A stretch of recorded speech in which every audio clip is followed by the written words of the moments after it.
Oh, hold on, wrong one. We need that one. Too many of them on today. Hello and welcome to the Flooring Models Friday Roundup stroke COVID lockdown stroke whatever else you want to call it show. Here we are again, live on the 22nd of January after a very busy week. Busy week this week. Yes. We've all been incredibly finished. I've almost finished this thing off. Just need to do a final bit of filming on this one. I think another half hour's filming and stuff like that. And I've got a load of editing to do. So hopefully we get the final part up with it on Monday. Decided I haven't weathered it. I've taken all your advice. I had lots of people saying don't weather it and all the rest of it. So yes, we're going to go with the unweathered look, which is a little bit odd for me because, yeah, I'm feeling antsy because it hasn't been weathered. Why? I weather everything. So I never leave anything clean. So yes. Never mind. It is sorted, it's done. So, are you proud of me, John? Yeah, it's nice. Do you like that? Yeah, you've done a good job there. Thank you. Do I get the royal seal of approval? So, yes. Very nice. Coming along nicely. Anyway, how are we all doing? How's it going, Andy? Yeah, fine, thanks. Bit of a few dilemmas this morning, but yeah, not too bad now. I'm cracking on with this little, they call it Sherman then, Matilda. Yes, bless. Give your mother our love. She had a bit of a funny turn earlier this morning. Yeah, now she's had some bionics put in the heart.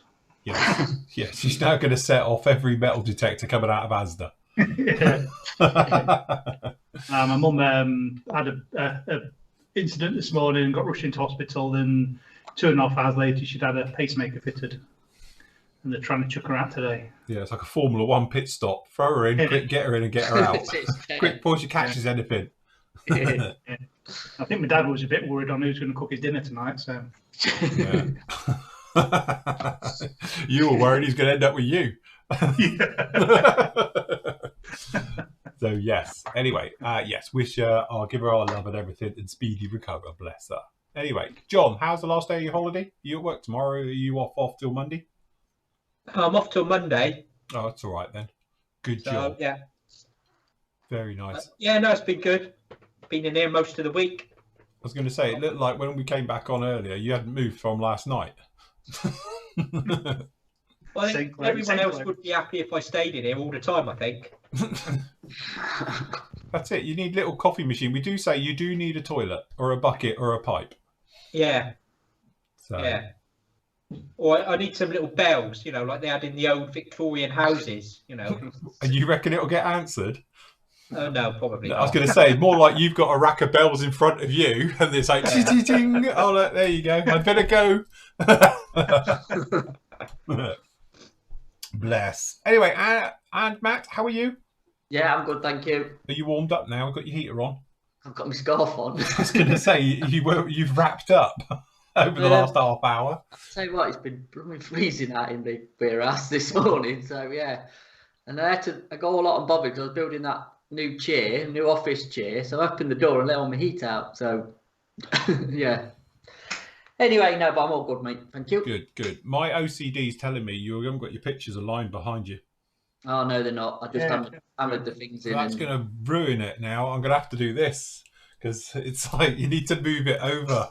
Bottom one needs to go about an inch across. Yeah, it needs to go about an inch over the other way. Yeah. I eyeballed it from Did you? there. Right. Standing.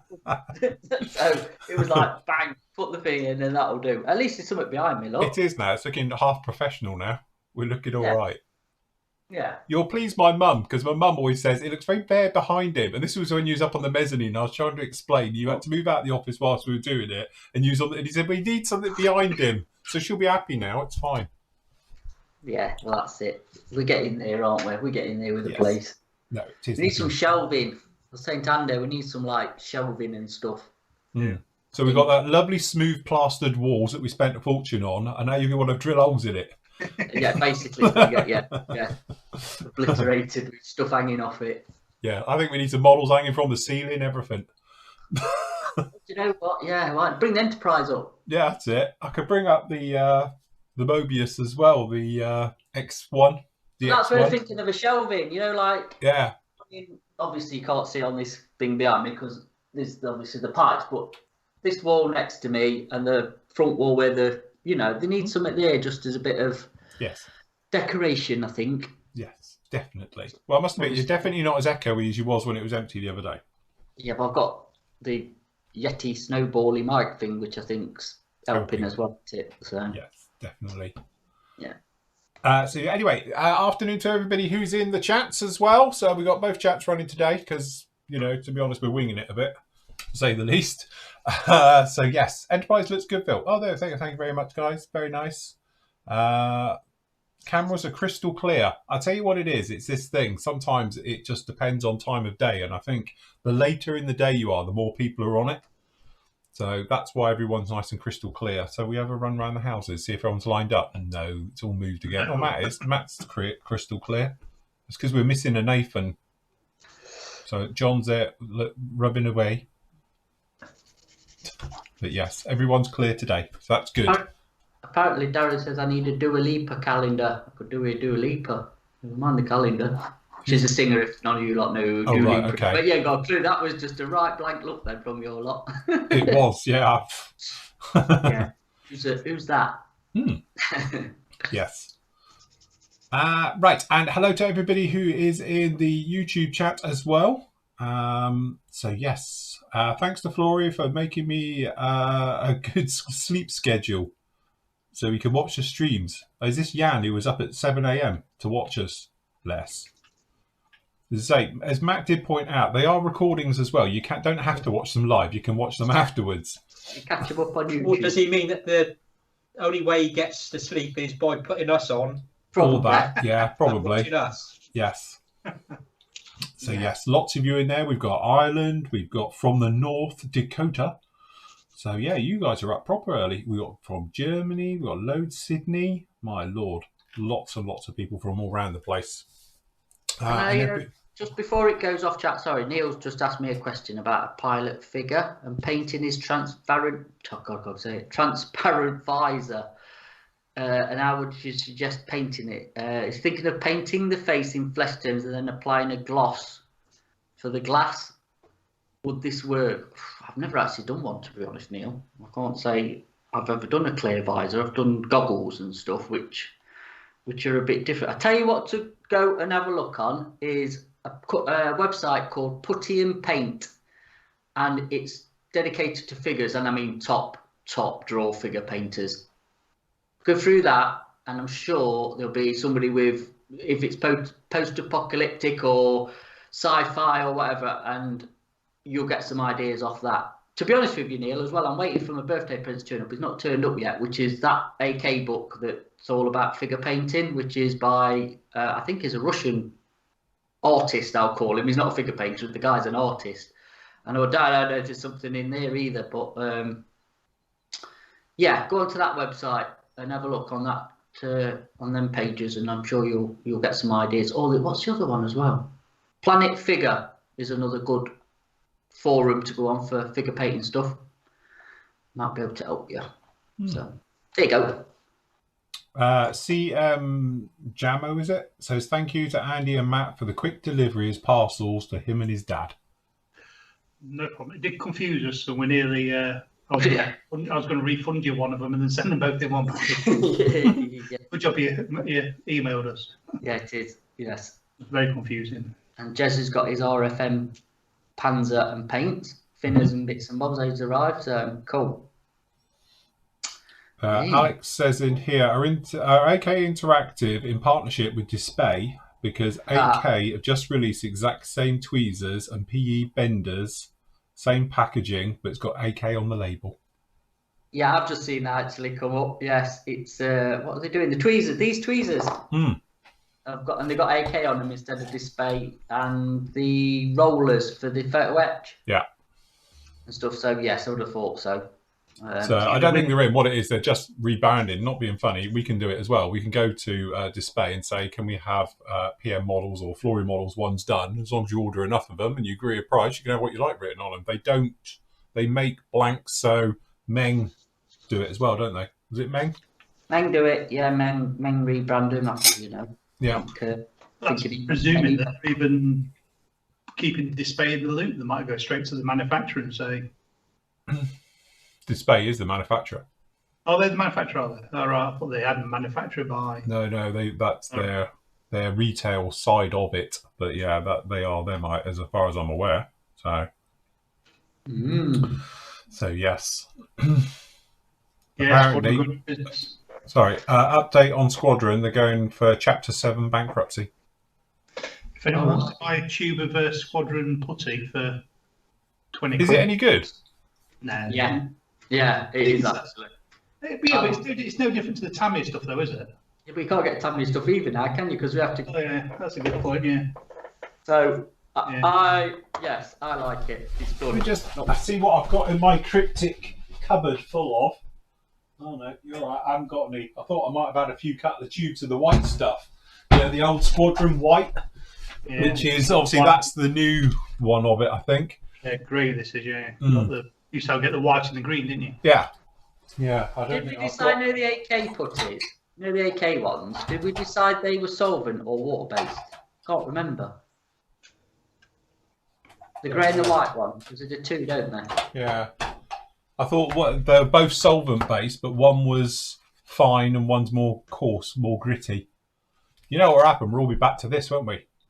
Going back to Milliput, watering down Milliput. God. Oh God, no, I hope not. The thing is, you know what we probably could get hold of and sell, which I think is probably very similar, is the Humroll one. Yeah. Because that's just a grey solvent-based putty, isn't it? Yes. I'll tell you the one I just can't get on with, and I tried it on this because I thought, do you know what? This time I'm going to have a proper good go with it. So, because everyone was like saying you haven't mixed it, but this is the Mr. Dissolve putty. I just can't get it to work. It's crap. It feels nothing. I use it all the time. I do. See, yeah, but what's the secret then? Because when I put it on, you put it on like the join and everything, and then it dries, and you look at it, and it's like it's not even done anything. I must admit, I never got on with it either. Unless I've got a dodgy one that's like it. ultra thin. But I tried it because I actually put it on this for the join for the engine, the celly bits where it goes onto the fuselage. I thought, do you know what? I'm going to try it. So I physically got out my badger mixer, mixed it all up properly this time. Because last time I thought that I hadn't mixed it enough. And then I tried it, put it down, couldn't get it to work at all. Andy can demo it tomorrow. Yes. To be fair, I must admit, mine is proper thick. Oh no, mine won't do that. No. Mine is it's like milk. Oh. Mine's got the consistency of probably single cream. Oh no, mine's like concrete. Double whipped cream. So do I have to leave the lid off overnight and see what it goes like? My Mr. Dissolve putty I had was never like that. It was quite liquidy. Yeah, well, that's what this one is. Yeah. How old's that, Andy? Old. Estimate? Got to be a good couple of years old. What colour is it? Great. Well, creamy colour. Yeah, mine's like a cream colour. Yeah. Yeah, that's like proper sprue glue, that is. Yeah, that's nothing like this. Is that, you think, just thickened up over time, or...? Possibly, yeah, I don't know. I can't... So to leave the lid off. So, put your overhead on that, Phil, and show your consistency. Because I've got some here. I'm going to get mine. And mine is old. I think I've taken it out.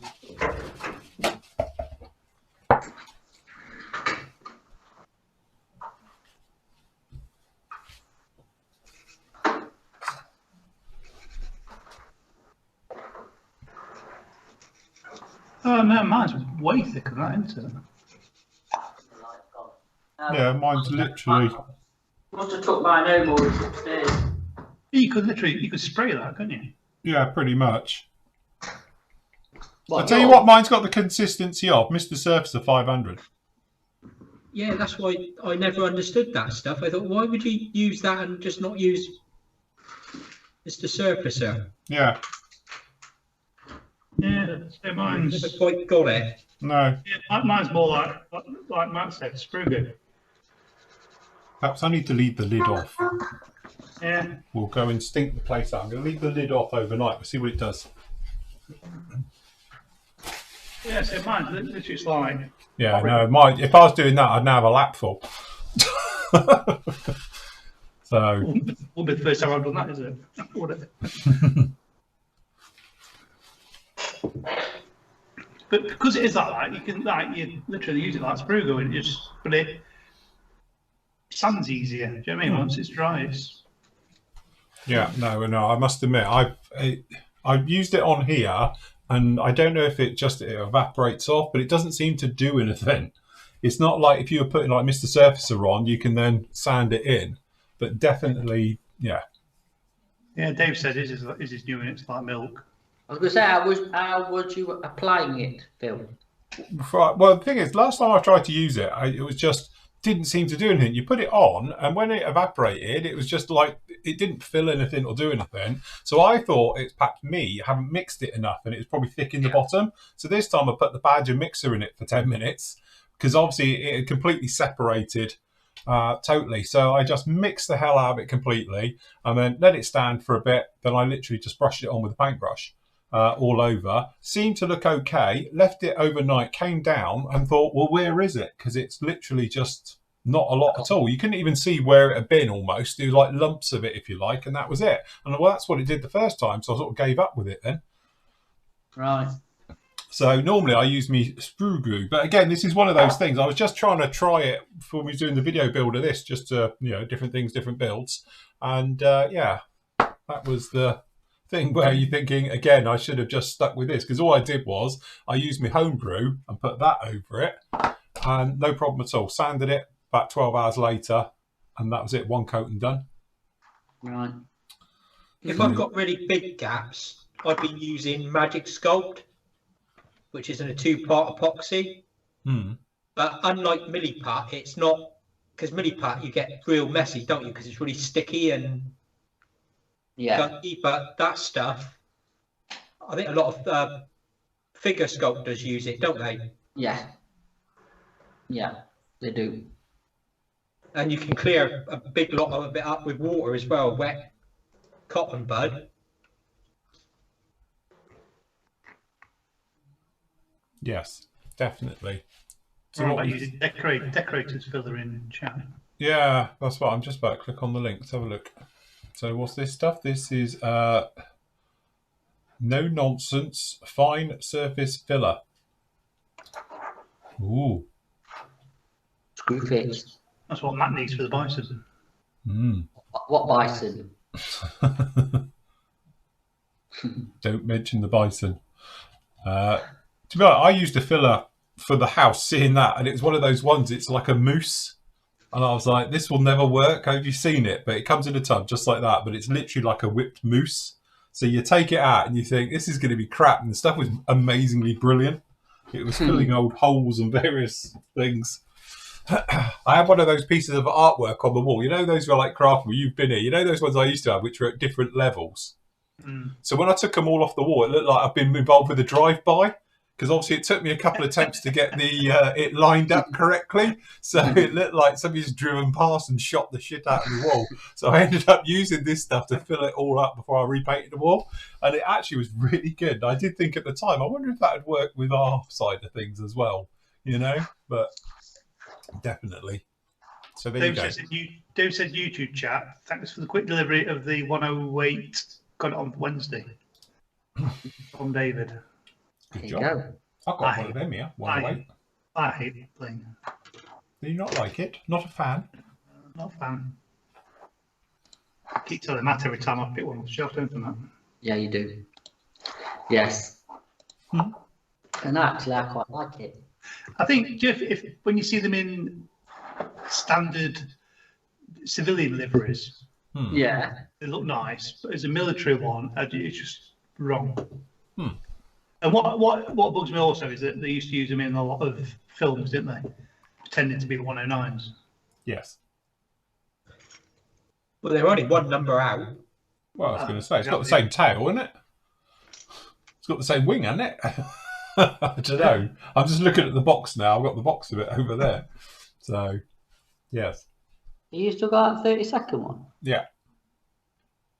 Oh, I didn't know you still had one.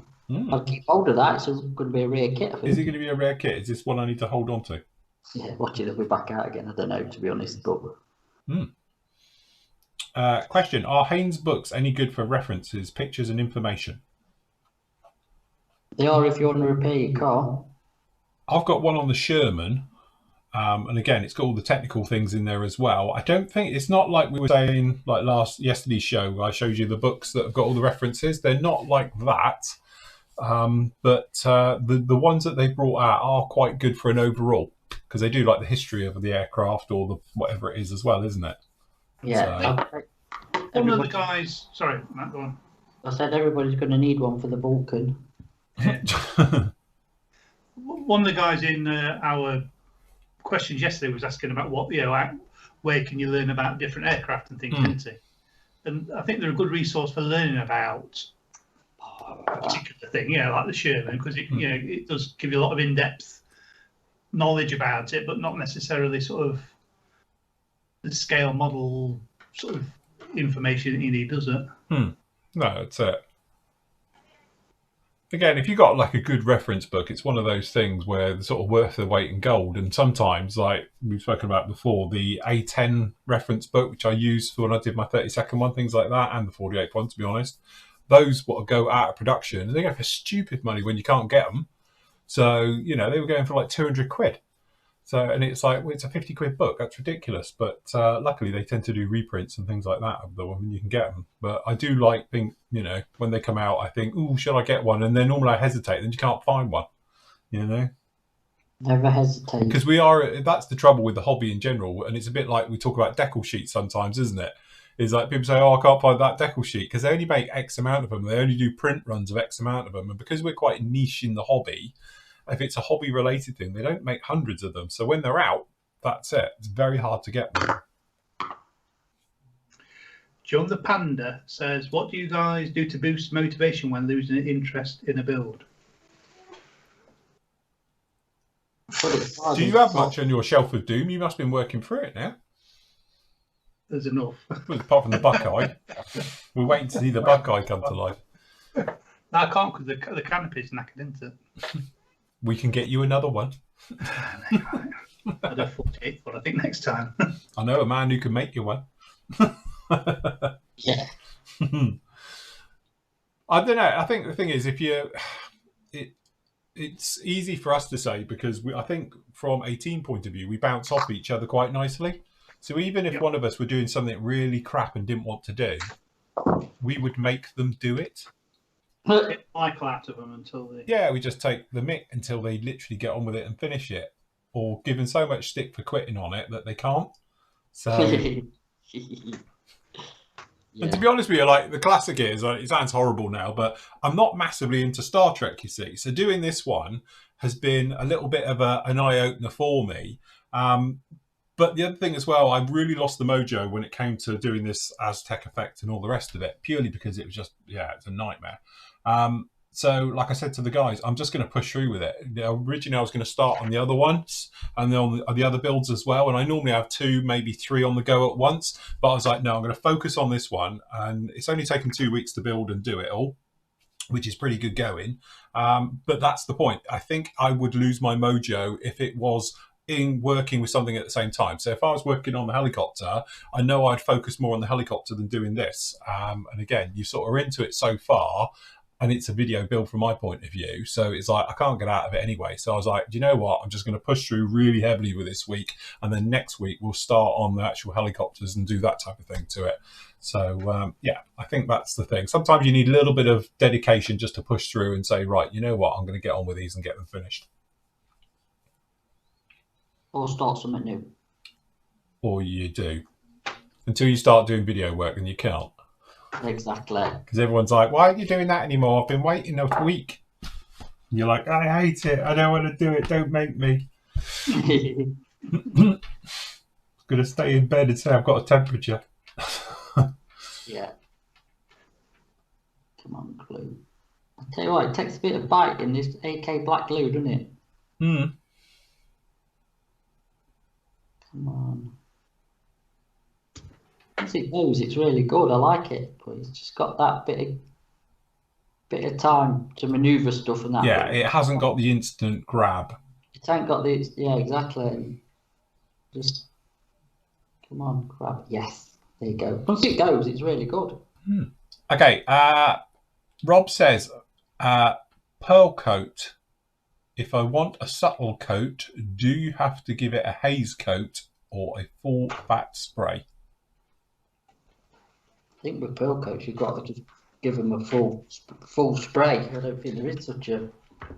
I thought if you did it just as like a dusty coat, you'll end up with a matty. You're going to get orange peel. It's going to end up rubbish. You're going to have to give it a wet coat. Also, do you remember when I did my pearl coat? That was a nightmare. I couldn't actually see it until I gave it a really thick coat. You couldn't really see it anyway. Hold on, I've got a delivery. You got a delivery? Quick, delivery. Are we expecting anything? Classic model says put a tarp on it and on the canopy. Yeah, from a pearlescent point of view, like I've used Alclads, and I just couldn't get it to. The first 2 coats I put down, nothing was really happening, so I gave it a really heavy coat, and then all of a sudden you could see it when you're catching it in the light. But before, if it was a little spray coat, I don't think you even see it. And again, like I think Andy says, you might end up with something a bit flat, and you need it to be glossy for it to work. So yeah, full fat spray, I'll do that one.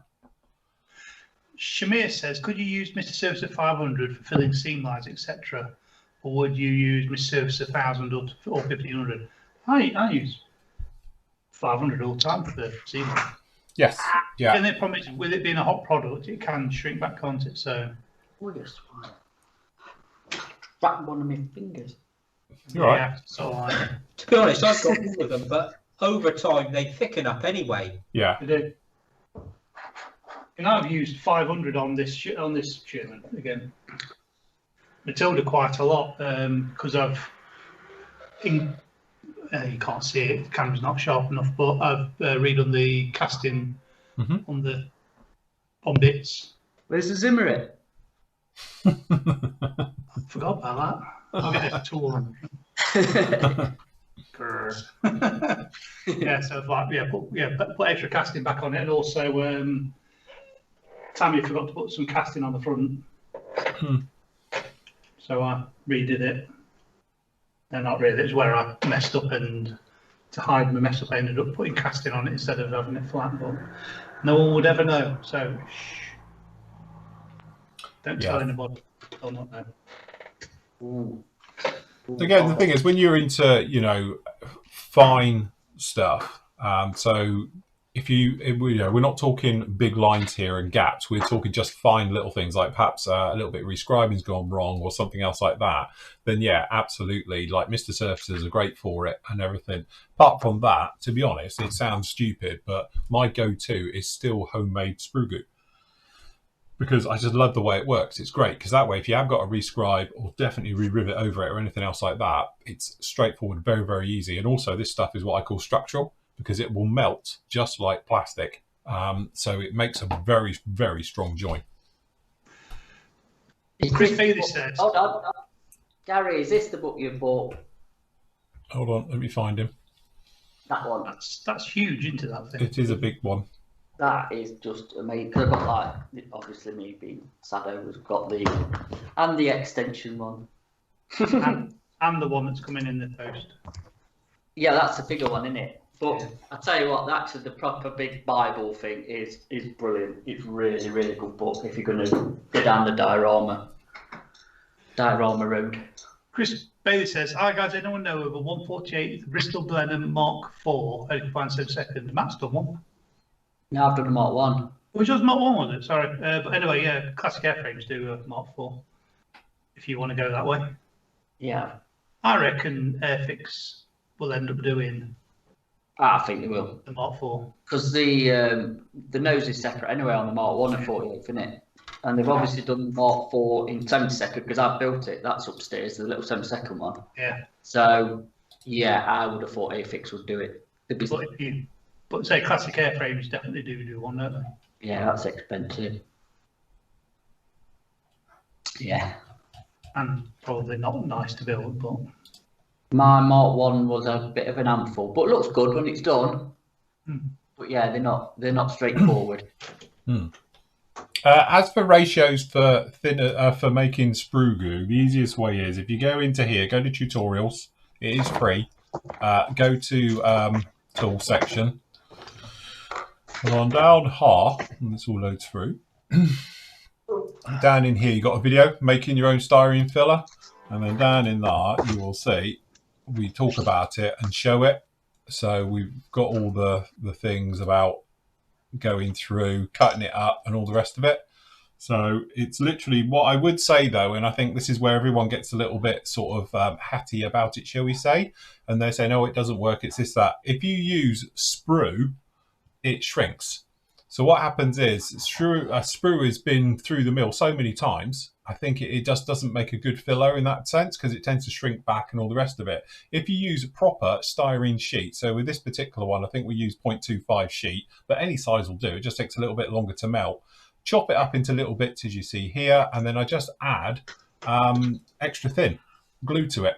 And then that way you just leave it overnight to do its stuff, and you end up with it and you're good to go.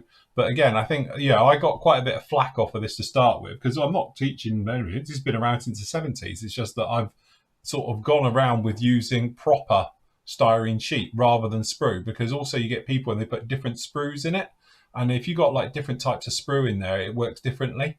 But I've got a couple of these on the go. I've got one that's thick, I've got one that's thin, and it just works. And it's minimal shrinkage. You can hardly get any shrinkage. But again, I think that's down to the actual styrene, because it's a better quality of styrene. And in there, as you can see, you can add colour to it as well. So I've got a black version of it. So you get like black styrene filler if you want to see where you're going with your filling and stuff. Seeing as I led the way with this, because obviously now they do like black glue. So, but you can do it like that.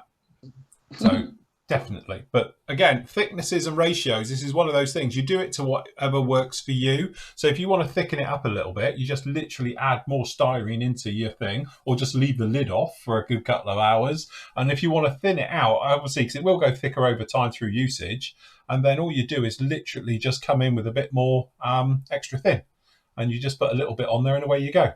But I've been doing it now for donkey's years, and it just works really well. And I still haven't found really a filler that's as good as, like, don't get me wrong, I still like me perfect plastic putty, because that's water based and it's easy to get it off. But if you got something where a big chunk of something and you need to fill it properly, or little jobs like this, it's great. But let's say the great thing about using a sprue glue filler is that it's very, very easy to rescribe over it, or to re-rivet over it, or do anything, because if you're using actually a filler or something else like that, then what can happen is that literally you'll just have that thing where going along with your scriber, and if it's hard, and like if you've used like a CA glue, you just stop dead, and then you end up ripping it. Okay, and then same thing if you're trying to rivet over it, it's almost impossible, because you have to push really heavy and then you get heavy bits. And obviously if you're using a soft filler like perfect plastic putty, okay, you go along and then suddenly you just disappear into it because it's really soft. So it's nice to have something that's a consistency of plastic and it's just easy to go over. And if you're using small amounts, it dries really quickly. And I'll tell you what I've started using it for as well. If you get, like say, a dodgy sort of fuel tank like that, that you're going to have to fill, I actually use the sprue glue to glue it together. Yeah. So when you press the halves together, it sort of squidges out and it's all done in one. Yeah, yeah. And you get perfect seams with that then. Yeah, to be honest, like on this one here, I use this as why it's out, is that you've got a system, like they're plugs, and it drops in. And the idea is obviously you can't squish it too far. It locks to that one. So what I did, I put a drop of that in each one. And then when we went down, it just sort of squashes in, and that will be absolutely solid. It's not going to go anywhere. So. Cool. Just to answer Gary's question on the books, that one is the extension, which is about water, ice and snow, which I'll be using quite extensively on my SIG build. And the other one is storytelling, composition and planning. This is one of my Christmas presents I bought myself, which again is quite a nice book, to be honest. So worth buying, worth the investment, I think. Using the water one for your tank coming out of the pond. Yeah. Yes, the puddle, mate, not pond, puddle. Puddle.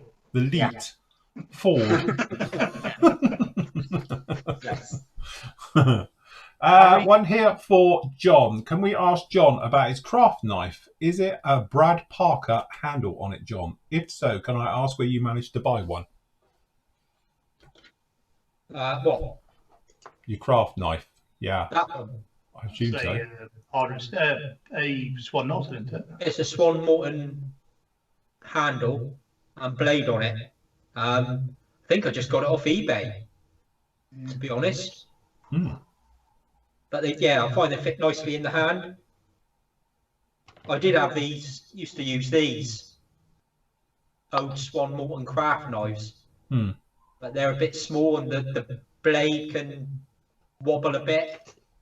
But yeah, this one, and I've got like a normal Swan Morton as well, scalpel, and I've actually got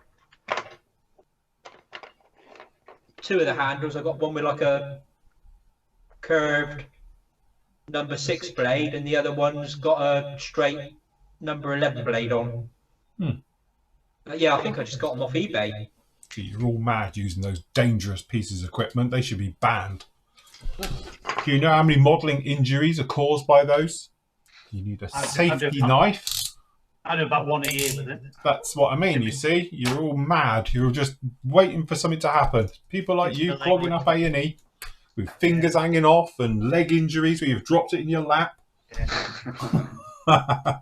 Yeah, but we're just not big klutzes, are we? You know. Clearly I am. That's why I don't own one. I don't even physically own a knife like that. The closest I've got to something like that is one of them. And I've got a razor blade saw in it. So Can't beat a good scalpel. no, you can. It's dangerous. Very dangerous. Can we just get this one? Go on. I want to say his name. Harry Constantino. It's a nice name, isn't it? Constantino. What's your opinion on Humbrol paint, Matt? Does he squeak if you hug him? Oh no, wrong thing. What my Well, he's not asking you, but I thought I'd ask you because you're the paint expert. well, it works. I can say that, and it's the original, isn't it? Really, one of the original paints. I presume it's on about the enamels, or it's on about the new Humbrol acrylics, because now they're in dropper bottles. Yeah, right. Oh, are they? Yes, It's the same stuff in it though, isn't it? I've got no idea. I was going to Yeah, I say, is it noticed that. different? Just before the lockdown, I went into Hobbycraft and noticed the Humbrol's all in the little dropper bottles. Did you buy none? Test it for us. Oh, I should have done, shouldn't I? Yes, you should. Just to see what it's like. I'd give it a test. Well, what we Well, need if to it's know like- is if it's the same old junk Yeah. or if it's actually any good now. Yeah. You know, it's. It may be because it's in new dropper bottles. It hasn't been sat on the shelf for the last 10 years. Yeah. Oh yeah, I don't know. But I think for Humbrol, well, we're all got to use Humbrol enamels for our matchbox builds at Teaster. Yes, we will. I would say, With a crap well, paintbrush. Luckily, I've got loads of them. I need to paint something yellow then, because that's the only Humbrol paint I've got. You can... All right, we'll send you a bottle. It's fine. While I was there looking at the paint, there was an old boy and he was literally buying the full range of Rebel aqua colours. All right. He had a basket and he was just going along, chucking them in like that. Yeah, but they're all right for hand painting and stuff. Yeah, they are actually. Yeah. I must admit, I was in Trago the other day and I was having a look at those kits. Well, I sent you the photos of them. And there was a guy there and he had a paint chart and a paint list of obviously what he wanted. And he was buying the Revel enamels. Right, yeah. Because they've got those in there, but they haven't got tons in there, as you know. And it was like, felt like saying to him, you do know there's other options out there. Step away from the darkness, move into the light, you know? But yes. You should have said to him, do you know who I am? No, I've had it before. I've been stood there and I was looking like you do. And this person said to me, you're Phil Flory. I was like, I am. And he's, oh, watch you on YouTube. It's like, right, okay. Bless. So what are you doing in a model shop? Oh, I do go in them, you know. What you doing in Trago? Yeah, that's it. As I'm walking through the lingerie department. Yeah.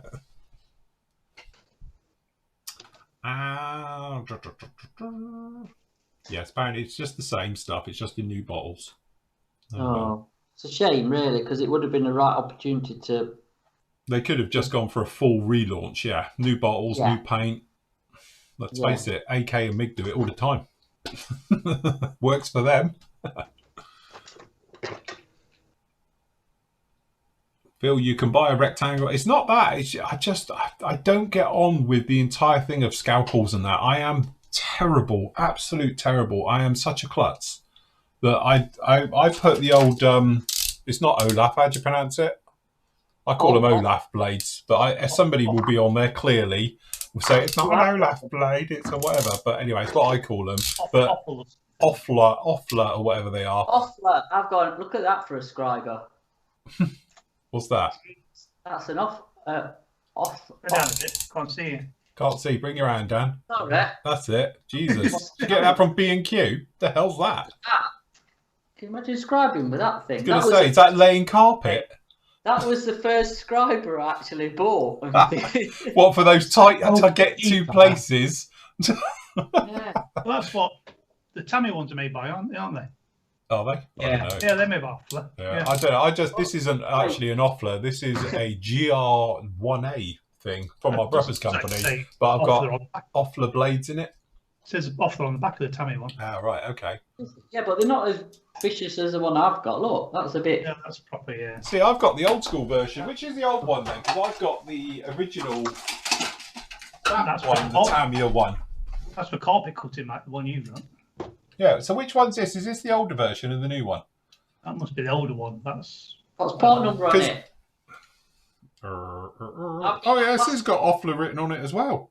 Hey, is it a plastic scriber too? I have no idea. It doesn't say. I bet you that's a plastic scriber. Ours are twos, aren't they? Yeah, I've got a plastic scriber too. I didn't realise this one came with replacement blades for about 5 years. Well, it says on it, Phil. There, look at the back. No, yours does. Mine doesn't. Oh right, you're on an old one then, isn't it? You're on the relic. Hey, look, shall I get these people are going to suddenly say? I bet you'll get somebody to say, "Jesus, I never knew that." But hold on, let me show you what I mean. For people who don't know, which I'm sure everyone does, but I had this scriber, which to be honest, I've had it like 20 odd years now. But I had it for about 5 years until I did this. I was like, oh, right, okay, so we'll take this off. And then down in the handle, you got all replacements. But I never knew it had it. So I was like, yeah, wow. It's like night and day vision. Not that I use this one very much at all, but hey ho. So, yes. That old yellow one will come in handy when you do the bison map. What bison? Oh, you're on about this bloody bison thing. I don't own a bison. Gone.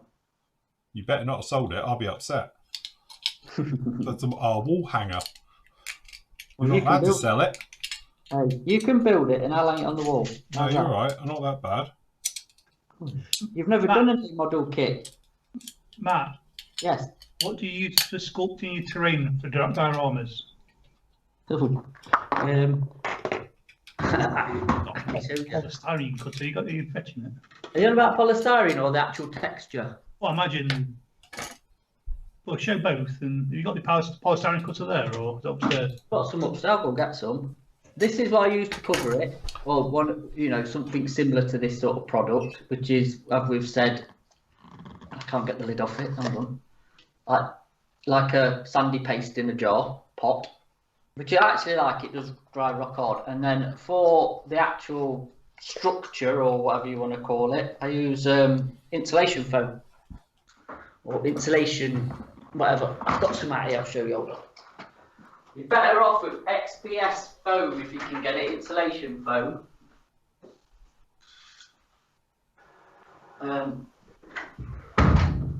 I've got this stuff, which is like a thick polystyrene, which is dead easy to cut with a knock knife or. Matt will be doing a demonstration this tomorrow's show. I've actually got a basting bill from a carver, so I might. There you go. We'll do that. That's it. Watch us tomorrow at 11 o'clock as Matt cuts it all up. Matt has got a hot knife, haven't you, which is basically like a cheese wire, isn't it? But heated and yeah. A brilliant thing, and I've got a proper cutter upstairs to what you call them. What is it, Andy? Upstairs, me. The green thing, green and yellow. Who makes it? Oh yeah. Same as me. Thing at home. God, I'm in a right mind blank. Proper mind blank is what it is. What is it? What? The drill thing I've got at home. What, the Procon? Procon. Yeah, I've got a Procon, not wire cutter, but it's the big thing on a.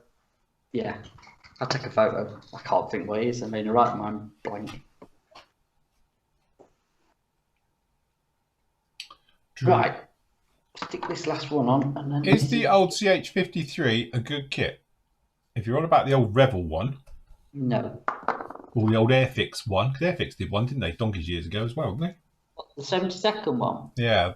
Do you know what? That is actually not a bad kit, but if you want one, get the. If you can find it, the Fujimi one. Hmm. The 72nd, 48th. It's obviously the Academy one, isn't it? If you can get it. Didn't Revel do a 48th one as well? Yeah, it's back It's the out, old raised isn't it? panel line one, isn't it? Yeah, it's old. Hmm. Yeah, Tim, it's raised panel lines on it. It's a good shape. It's all right, but it is all raised. It's pretty old.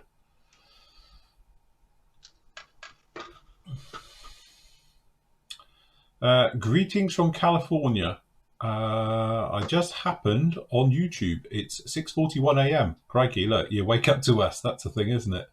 Phil, are you on Facebook now? I don't do social media as such. I'm on there because I have to, because of obviously Flory Models is tied into it.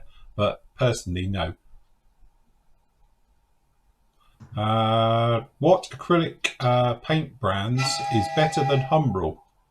Sorry, that's my significant other.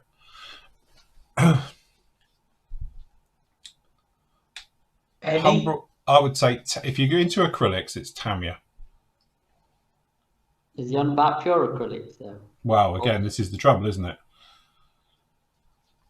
Oh, is it snowing here? There's something hitting me window. And it sounds very icy. 1 second. That sounds proper icy. So well, it's very wet snow. Is it? Yeah. It's not going to lay because it's clearly not out there, but it's snowing. But it's very wet. There's rain mixed in with that. I would say it's more snow than sleet. Right. But yeah, I thought it was something icy hitting the windows. It's gone very dark as well. Acrylic paint, it depends on whether or not you hand brush it, which you'd want Humbrol, or if you airbrush it, you want Tamiya, don't you? Depends on what you're doing with them. Again, it depends, yeah, exactly. If you brush painting or spraying it or what. Two Head Talking says, Phil, what happened to the MRPs? I've still got them. They're all here. They're all down that end. Still here. Still use them. Guy in our chat says, what's the best 135th, T55, T54?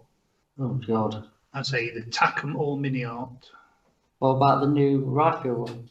Or Riffield, yeah. To be fair, there's a lot of new ones, isn't there, out, and they're all... And then you've got the ICM one, and you've got the Bethesda one. There's loads. There's loads. It depends as well. If you want a straightforward build, the Bethesda T54 is a nice little kit. What about T54, sorry? T54, Yeah. T54. Oh, sorry, I thought it said T. I had the 4-bit, T34, sorry. No, you won't get one on Riffield because they don't do one. Yeah, I mean, do they all do T54? I know they all do T55s, but what about T54s? Mini Art. Yeah, Mini Art's the only proper T54, isn't it? Well, I say that you can get interior ones with Mini Art. They do interior one, don't they?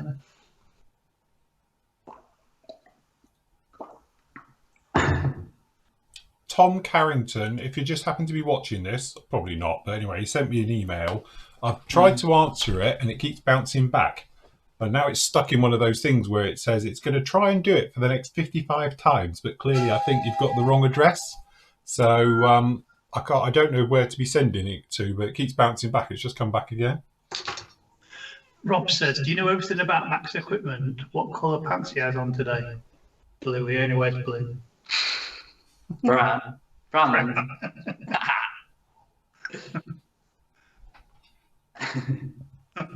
Yeah, he's got his white ones on with brown stripes. Yellow tea stains. He's got a map of Africa on the front.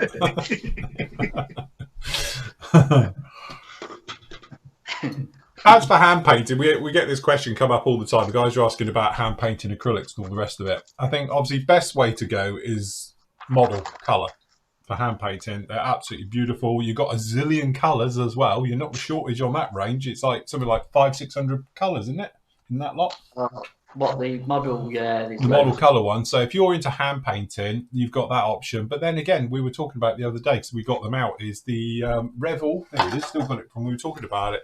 Yeah, aquacolor actually hand paints very nicely. That's an option. But again, there's lots of companies out there do some very nice hand painting acrylics if that's what you're into. And funny enough, the old Games Workshop stuff's good as well. Games Workshop's good. There's that, obviously the AK gen stuff that I've heard things about. So there's loads in there, loads and loads. James said it's finally stopped raining here after 5 consistent days here in Lancashire. We've got to keep the reservoirs full. I say that's all it does in Lancashire, isn't it? Rain.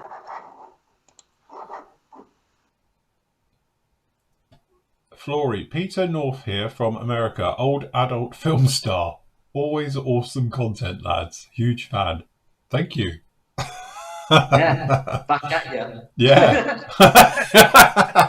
Yeah, always admired your work. Yeah. Oh dear. That's it now, we made it. That's it. Where else were we? There was another one here somewhere. A question for you. Do you know where I can get Island Garda or British Police decals in 1/24 scale? Ooh. What was that? Police Range Rover Italy? That's 24 scale, wasn't it? Yeah. And Why still I think got it here? Garda Or one. did we have it go back? Did the Land Rover in one of them?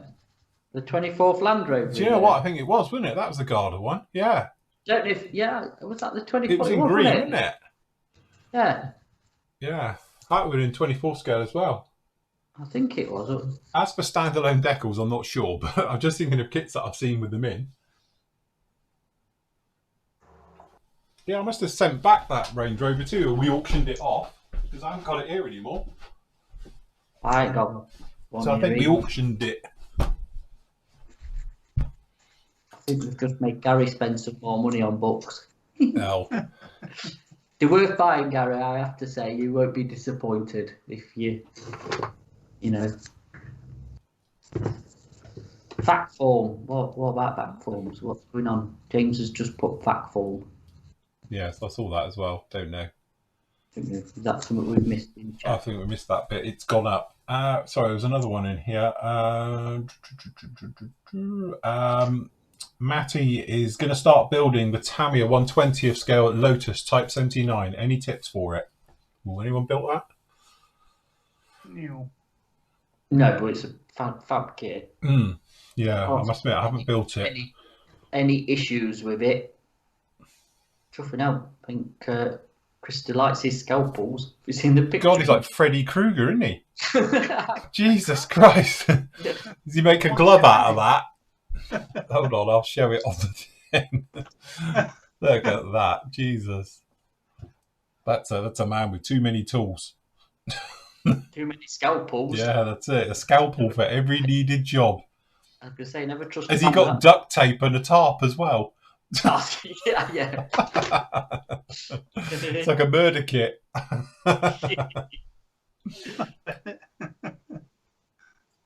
But anyway, back to the Decker one as well. I don't know. I think you'd have to look. I'm not aware of anybody who's done them, but there has been police car kits out in the past. Have a look at some of the Italy who say the Range Rover comes as a police one from an old jam sandwich type.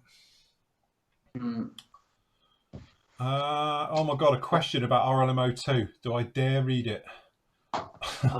Is it green or grey? Oh God.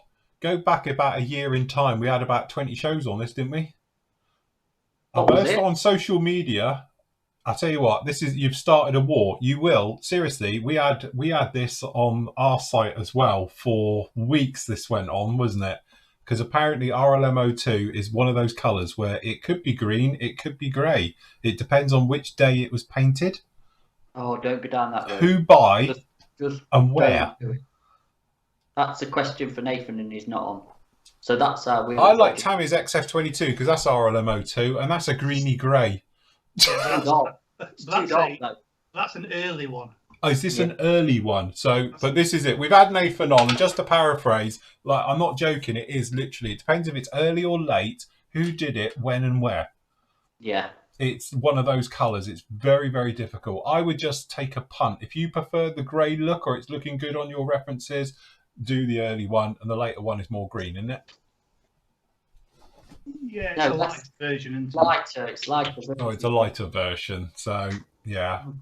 I think where people get confused with it is like we went from RLM 02 to RLM 66, didn't they? 6. So it went from the green colour, which was RLM 02, to a grey colour, which is RLM 66. And people say it's cockpit grey for Russian or cockpit green, but there were distinctive different colours between, later on in the war, earlier on in the war. But yeah. Les has put a question up. Kinetic F-16 Block 50, twin and single seat, any good, or is it a fight on a Saturday night? Again, Nathan's the man who built that, isn't he? It's not the easiest, I don't think, is it, to build, but I don't know. I don't think it's appalling. I've got those on YouTube on my other monitor here. Yeah. As I was talking about RLM colours, I'm like going like this, and I can see somebody waving around on the monitor behind me. It's me going.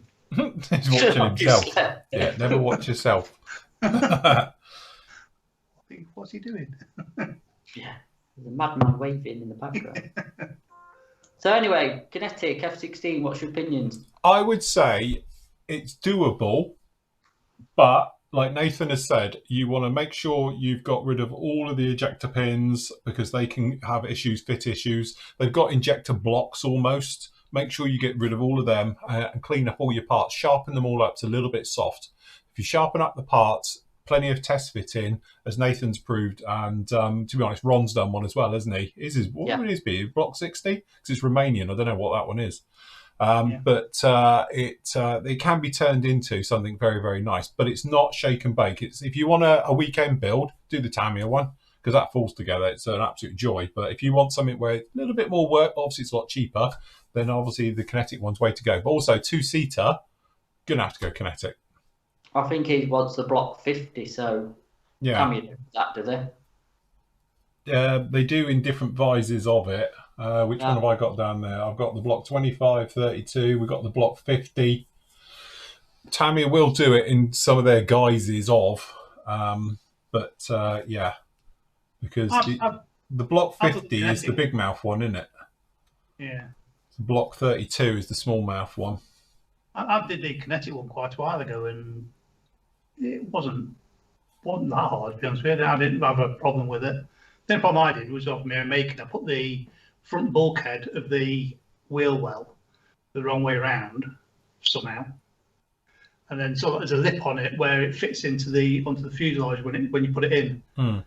Because it was the wrong way around, it didn't fit properly. It was just a quick sanding job, and it went in perfectly. You couldn't tell, but it was just me not reading the instructions properly. I think the thing is with Kinetic as well, with a lot of their kits, it's very much like Kitty Hawk. Some of the instructions can be a little bit misleading, shall we say. But if you've got all the parts out, and like John's doing is at the moment, you've had no real fit issues at all with your Kitty Hawk kit. And again, I think that's down because you know it might have fit issues. You test fit everything. And then you work out, you might need a little bit of sanding and it might need a little bit of this, that and the other, but it will go together. Just needs a little bit of thinking about, a bit of forethought into the build, and it's not a problem. But I think a lot of people, they automatically have a go at Kinetic stuff. Like the F-16 got flack massively when it got released because they were saying it was like the Tamiya, it was a copy of the Tamiya. Well, clearly it's not, because it doesn't go together like the Tamiya one. But again, it does go together if you think about it and test all the bits and pieces. Yeah. And then Adam's put a question, where's the best place to get model colour paints? Wants to try different paints for hand painting. Amazon. We don't sell it because it's such a massive range. It's one of those. Yeah, we couldn't. Well, not at the minute. Say it depends as well, because Amazon, you can buy them in the sets, don't they? They do a lot of sets. So if you're into like figure painting, they do figure painting sets for it. If you're doing different ones, they've got all the sets for it. Creative models as well. Yeah, creative models. Direct, and you'll get them. Can't say they sell the sets. And that's how I started. I bought the sets, I think, to begin with, and then obviously built it from there for mine. Because my one as well, I bought an original set for hand painting when we first got into it, and then to be honest, they do like a box of 100, and it's all like the primary 100 colours comes in a case, and that's what that is. That's that, and a few others thrown in, and you get like the varnishes in with that, and clear coats as well. You get brushes and everything all in one set. So yes, you used to be able to get them from was it Boys, wasn't it? The store called Boys, a craft shop that called Boys. They used to have them on the racks in their stores. I imagine they still do, if they're allowed to open nowadays. Hey, if you can go in, boys. Yeah. I don't know, because it's does he live at Jersey, Adam the Sailor? Adam the Sailor, does he live in Jersey? Doesn't I don't know if you have a Boys in Jersey. Yeah. But anyway, creative models or Amazon or loads of people sell them. Very nice. Get yourself a wet palette or make yourself a wet palette. Yes. My little bid. Robbie from Kent says, when did Tamiya take over the world with modelling products? I think really it's one of those. Tamiya originally were very much for the home market back in the day, in the sort of 60s and 70s. And they were very fast becoming the sort of number one in that part of the world. And then it just spread right the way across. And Tamiya is one of those, they don't release tons. It's like their paint range. You know, let's face it, how many acrylic paints have they released in the last 10 years? None. 2, no, sorry, they've done the... Well, I think they did the 80s, wasn't it? So you had, when they did the Spitfire about 10 years ago, wouldn't it? They released, was it XF80, 81, 82? Then they've done 84 and 85. Yeah. Which is the iron and the... Flat black or rubber black. Black one, isn't it? Yeah. And then they've redone a couple of Japanese colours and the new German World War II tricolours, and they've just released the DAC colours, 92 and 93, I think they are, which is the DAC colours, and they're the last ones, aren't they? But you think that's their colour range hasn't moved. It's not like other manufacturers who suddenly have like 500 colours in the range. They've always kept theirs to sort of 60 colours, 70 colours, isn't it? So yeah, because it's like that massive gap, isn't there, where it just jumps. Yeah, it goes from 49, isn't it? Or was it 50 odd? And suddenly... There's no 30s, is yeah, that's it. It goes from like 20 odd and then jumps to 49. And you're like, hold on. To that? What happened to 30s? Were they ever... Yeah, but were they actually ever colours? I don't think so. Not that I've ever known. I've never known them 30s. Or is it a Japanese thing they don't like? Numbers it's an unlucky numbers. I don't know. It just seems odd how they'd never just gone one. I heard originally that they were going to, it was so they could fill the gaps, you know, put which makes sense in there. But then they bought out 78, 79, what was it? Sorry, 87, 88, 89, 90, and tacked them on the end, didn't they? They could have used them and put those in them gaps, but yeah. No, it is the thing as well. It's a bit like with them. It's like with we were saying their panel line scraper. They replaced it, and a lot of their tools they replaced. They don't have it and then a new one. Like some manufacturers have like 10 tools, all do roughly the same thing without dropping names here. But we've got manufacturers out there that have got huge tool lines which all roughly do the same thing. So again, it's quite good that Tamiya don't extend all the way through, which is quite nice. What do you use as a brush cleaner when using Vallejo acrylics? From Tom. Yeah. Spit. H2O. Spit. Yeah, suck it. Yeah.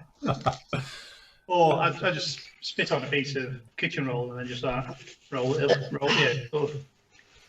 Spitty tissue. It's like your mum coming at you when you were a kid. Got a bit of dirt on your face. My mother did that to me about last year, and I was like, Mother, I'm almost 50. For Christ's sake, I'm not 7. It's because we got a bit of ketchup on you. Wash. To be honest, I just tend to use acrylic thinners. I just literally bit of X20A, but then I kill brushes. Look. So is this just for normal white top model colour? Yeah. Water. I just got a bit. Look, I've got a cup with water in it. That worked perfectly well. That's for cleaning brushes out. It's acrylic. What's up here? I'm drinking out of that the other day. Yeah. Found his cup. Yeah, you have to remember to get the right cup, or you will be drinking paint water. Have any of you built the 1 to 400 Revel? What's that? Ida cruise ship? Ada cruise ship, yeah. Oh, John's coughing. He must have built it. Yeah, John, you built that one? Our resident shipwright isn't here today, is he?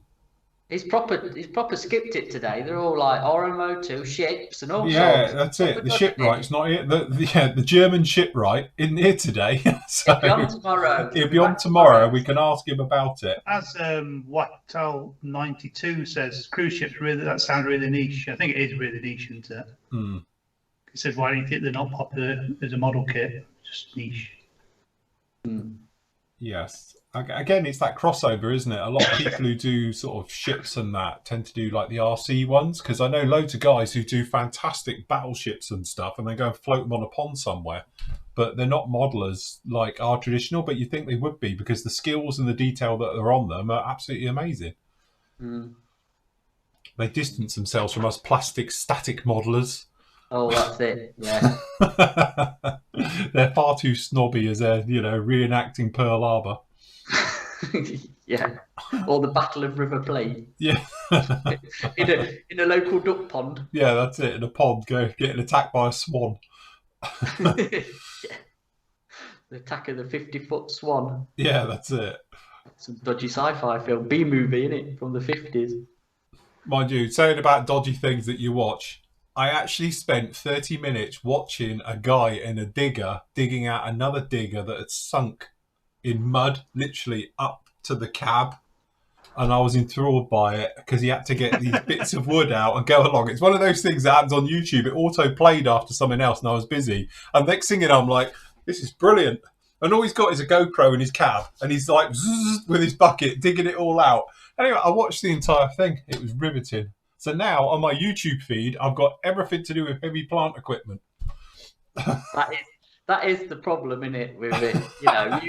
Even if you sort of watch it for 30 seconds, yes, and then everything comes up after you've got related to it. It's just like the algorithms now thinks I'm a JCB operator and I'm into it now. But it was like I was watching this guy dig out this digger that had sunk in mud. Literally, it had filled the cab. It had gone that far into it, and they had to get another one in there to dig it out and then get it out. And it was actually very riveting stuff to watch. What's happened to Digging Bridget or whatever you watched? I haven't seen her for a while. I must admit, she's not been on my feed. Digging Bridget, yeah, that was the other one I was into. Very big time. So I don't know if she's still going. She's very big. Well, she's very big, yes. Very candid, so we say, with some of the shots. Yeah, yeah. Everybody's gone off now to Google Digging Bridget. Digging Bridget. That'll come up on your search engines. Andy can read this one. Hey, what? Is this in ours or? Yeah, from Ross. You can read that. Hi there to all. Hi to all there. I'm painting my Gulfstream G550 in the gloss white. Started using Tamiya X2 thin with self-evident thinner. Now waiting more X2 to finish the painting. My question is, I have LP2 now, and I was wondering, could I use this to complete the finish, or would the fact that full lacquer then present problems with the previous semi-lacquer of the standard X2? Thanks. There you go for it. Might be a slightly different shade though. It was painting all of it. What did you do, mate? Well, he said to finish, didn't he? So. Yeah, he may probably finish the last coat. Yeah, if you're going over the whole thing, then yeah. Yeah, it should be fine. You shouldn't have a problem. Phil? I mix LP paints with normal Tamiya and don't.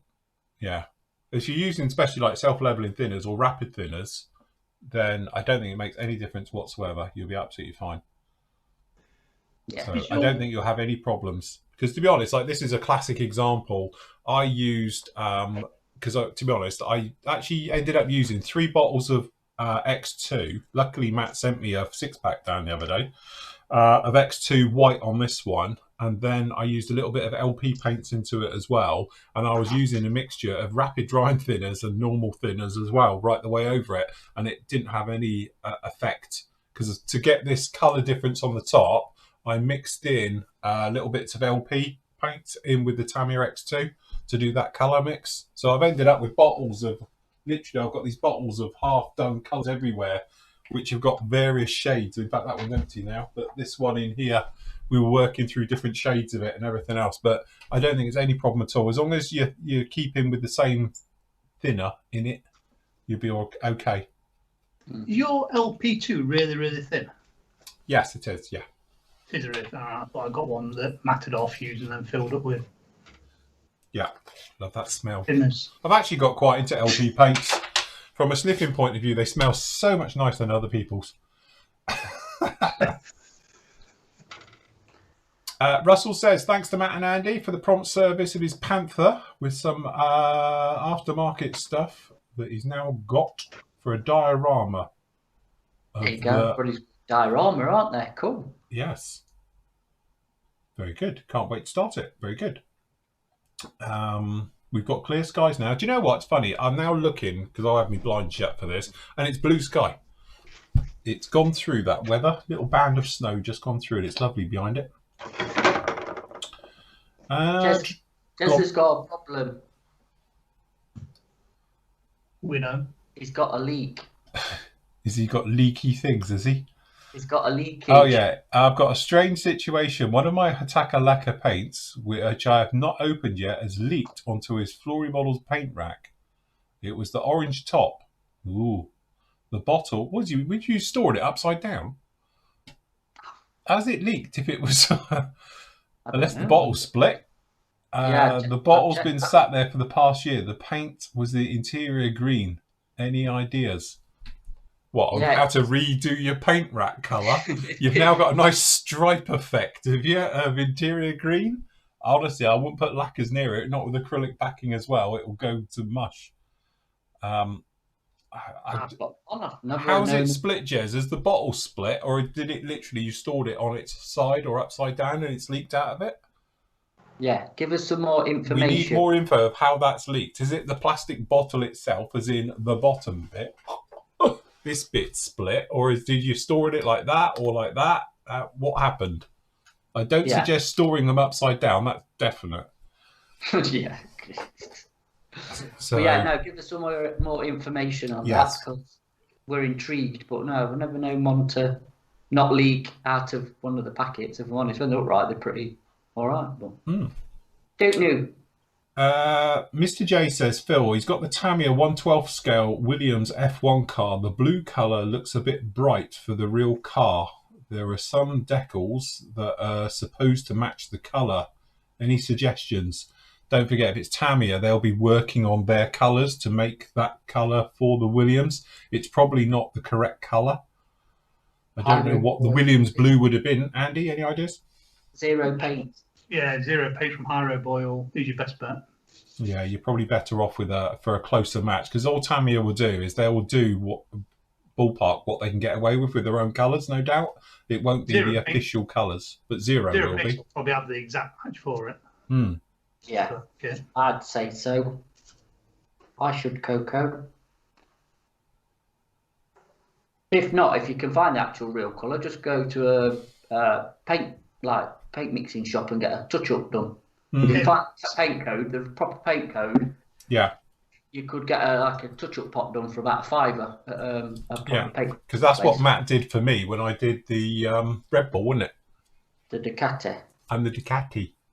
Red. It needs to match the decals, though, doesn't it, rather than the actual proper colour. You've always got that problem when obviously a manufacturer does it. Is it the true colour, or have they got for the best they could get from their decal people who did it? Because Tamiya, for instance, don't do their own decals, do they? They outsource for that. So they've probably got it to the closest they can get it, and then you're dealing with the colours that you can get. So unless you're into that thing as well, where you're going to start spraying swatches to get the right colour, because that's the other thing as well. If you're airbrushing it, depending, obviously it looks good in a colour cut, but when you airbrush it might be a different colour. Well, yeah. Don't know. What are they going to think though when you walk in and say, "I've scratched me Williams"? Yeah, F1 car. F1 car. We need a touch up. I need a touch-up pot. Yeah. £5 touch-up pot, please. Yes. Jez, just going on from that one, because I know we're doing 2 questions, but he was saying it was stood upright and has leaked out of the top. That's like a volcano eruption. Yeah, how's that happened? I've never had that happen. No. How hot do you have it in your office?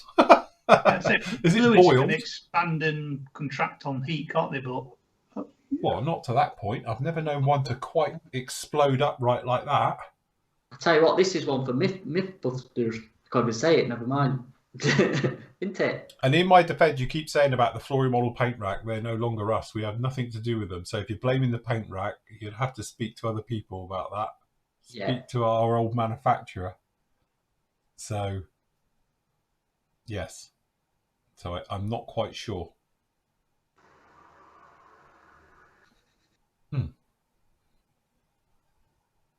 Rob, I'd be in intelligence. What's that? Rob says, I have a question for the team and for the forum. Your country goes to war. Don't start jumping around. I don't read this one for this reason. Goes to war and you get called up and you get a choice of being army, as in infantry, navy on a ship, or air force for the pilot. Knowing that you could be blown up, shot, sunk, or shot down, what choice would you go for? I'll go for making tea and coffee. Yeah, tea and biscuits. Yes. I did choose. I went with the first one. Did you choose, Andy, or is it just you walked into that recruiting one first? No, I chose. That's what Did I you? wanted to do. Yeah. Well, technically, I would probably say I would go for the Air Force, because we've only got like 8 pilots anyway, so I'm never going to be a pilot. So the chances are I'll be somewhere in the rear with a gear, which is always a good option. So, yeah. Although that said, if anybody said to me, what would you go for? I would say Navy, because at least in the Navy, you'll be taught something that's probably useful in real life. You might do in the air. Swimming at least. Well, the thing is, in the Navy, isn't it? The good thing with that is you get taught lots of different trades, isn't it? Or you get the opportunities to do loads of trades with the Navy. Yeah, Nigel's got to figure up. The RAF has the best idea. They send the officers out to do the fighting. Yeah, that's it. That's always been the thing, isn't it? Yeah, that's always been the thing. Yeah, the RAF is the only one that sends the officers out front, and everyone follows. Wherever in every other branch in the military, it's the other way around. Yeah. That is good. Matthew, if you go to Hyro Boy, they stock 0 paints. Yeah, and we're expecting commission for this, if they're watching. Yeah. But yeah, they'll probably do it. There was a question in a YouTube chat. What's the best colour match for Tornado GR1 Desert Storm Camo? The best colour match, whether or not it's the best paint to use, is extra acrylics. But you get one use of the bottle, brand new, it sprays beautifully. Go back to that bottle once you've opened it in a year's time, it'll be a nightmare. This is a brand new bottle. There you go. Andy's got 10 for 10 projects. I wish I had. It's XA1032 Desert Pink Gulf. It's called. It's not me reading it wrong. It does say Desert Pink Gulf. Yes. Yeah, that is the best colour you can get. And if you thin it with X28, it does spray all right. But like Phil said, you come to use it again, it forms little crusty bits, doesn't it? And it gets into airbrush and it spits and splatters. And Nightmare, isn't it? Becomes a nightmare. Again, just ask our seafaring friend tomorrow who's been painting it on his Spitfire. Yes. Yeah. Underneath. And it don't even look right colour after all that. Ross says, just want to say a big thank you for shipping out the Tamiya X2 so quickly for his golf stream. He's doing a G50, G550. Very nice.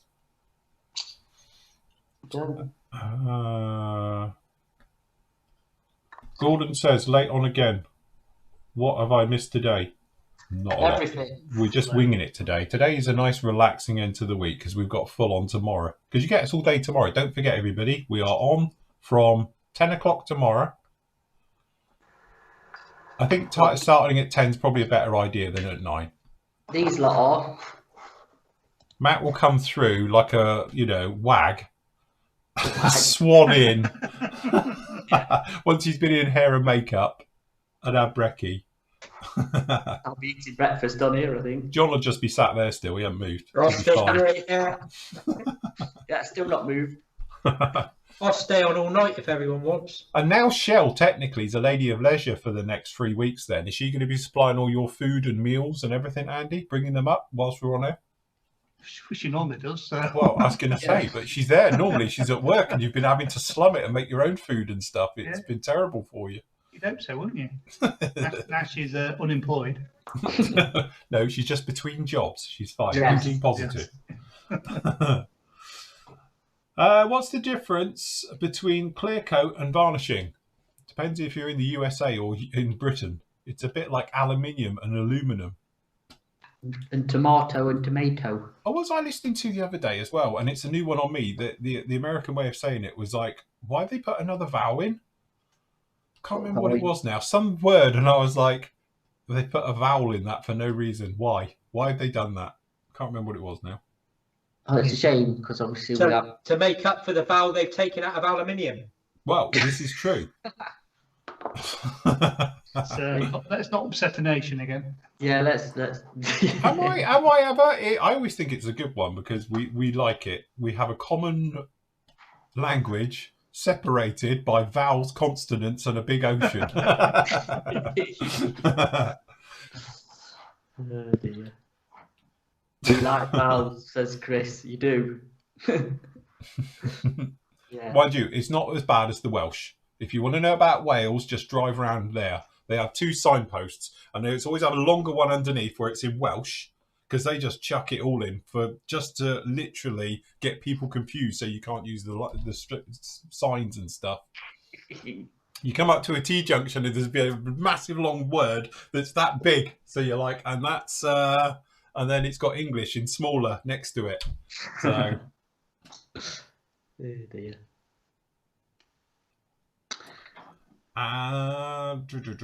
But yes, clear coat and varnishing is technically the same thing, isn't it? I think. What confused varnishing, me? technically, you'd be thinking of more gloss varnish, wouldn't you?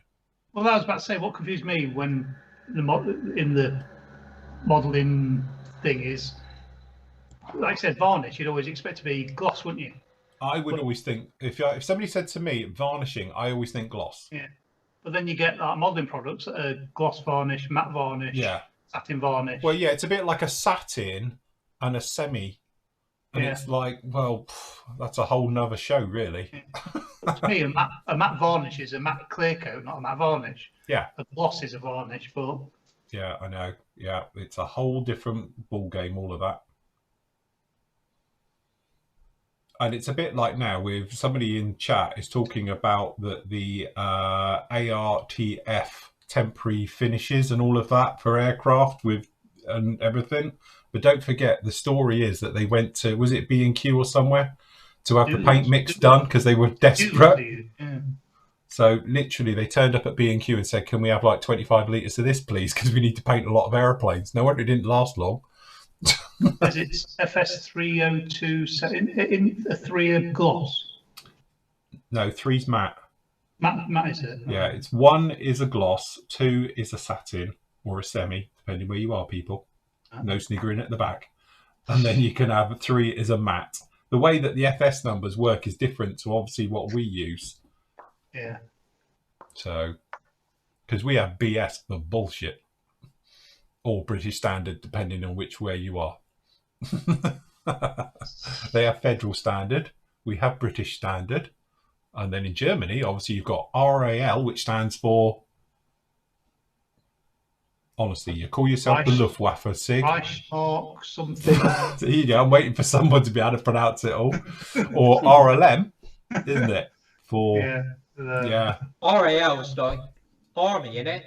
That's yeah, but we want somebody to pronounce the German version of it, John. I'm waiting for one of you that are well into this. Luckily, I keep my distance from it.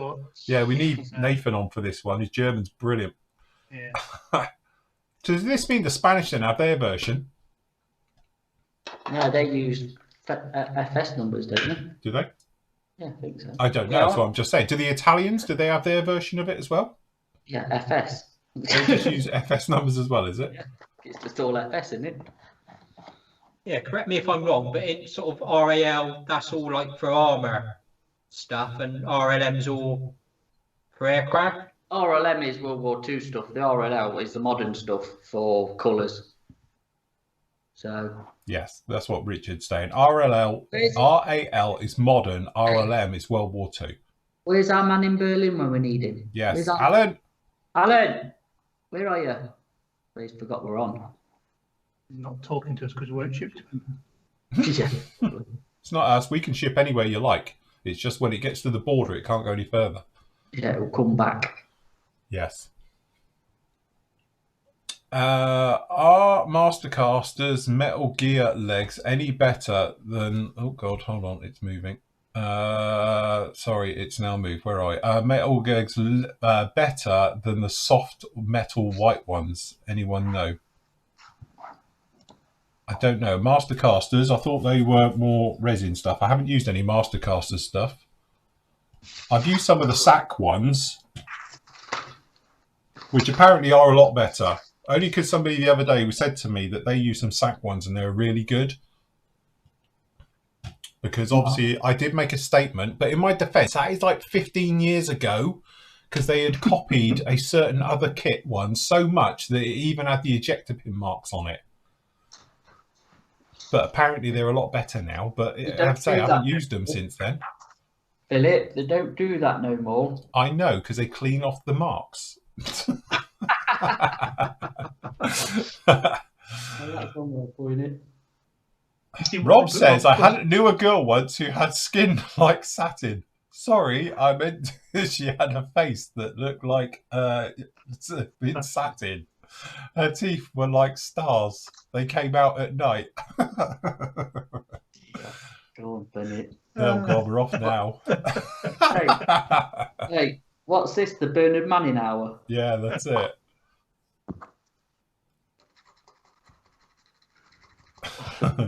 Yeah, I'm not going to start reading all them out. And what the hell is Mark put up? The pronunciation of that, well, I have no idea. But that's because they're Welsh. And that's just what the Welsh do. They make it deliberately hard for English to be able to read it. So we can't pronounce where it is, so we can't go there. Which is a good ploy, in theory. That's what they do in Cornwall as well. Well, no, that's just a train station, isn't it? Is it? Isn't that the train station? I have no Google idea. it.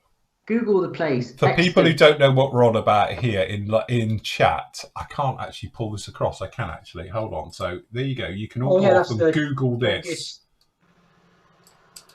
So if you're wondering what's just about to appear in the live stream chat that I've just put in, apparently this is a place in probably Wales or could be anywhere. It's in. It's the longest like place name in the world, isn't it? Mm. On the Isle of Anglesey, isn't that where thing is? RAF Valley, not Valley. It's in Anglesey, isn't it? Yeah, it's Anglesey. Yeah. Very nice. I highly recommend the Bull Inn. Yes. Do you remember that, Andy? I remember that. We stayed up there the night before we were at RAF Valley for the day. So we drove up the day before and ended up in the Bull Inn, which I did a video even about it. If you go back through the eons of time, you'll see. I did a walk around the hotel. Literally, it's the creepiest place you could ever imagine. Yeah. And funny enough, you lot who had with Steve, who's technically disabled, were on the top floor. I know. You were on the bottom floor. And I was on the bottom floor, and I turned up late because I got caught in traffic jam in Birmingham. I didn't get there till like 9 o'clock at night, would it? And I rack up after they're all sat there going, "Oh, it was a lovely meal. I really enjoyed that," because they couldn't be asked to wait for me any longer.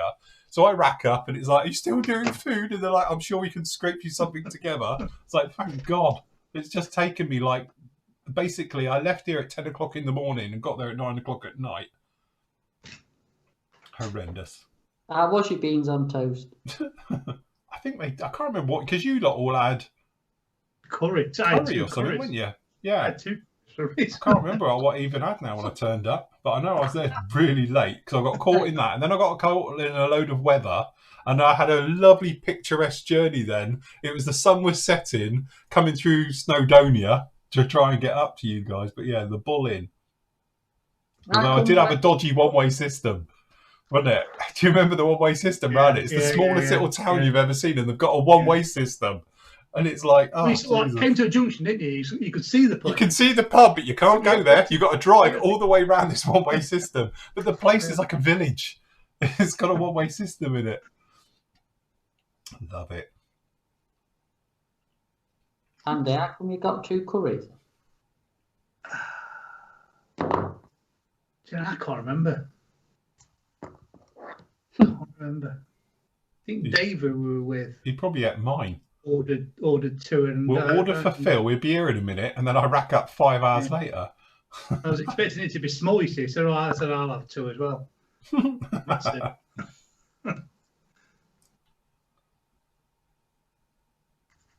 Right, so just going back to questions, we'll move away from our dodgy trips to places in Wales. Phil was thinking of buying a scroll action airbrush compressor. Buying a scroll action. What's a scroll action? Do you mean a dual action? Perhaps it's a typo.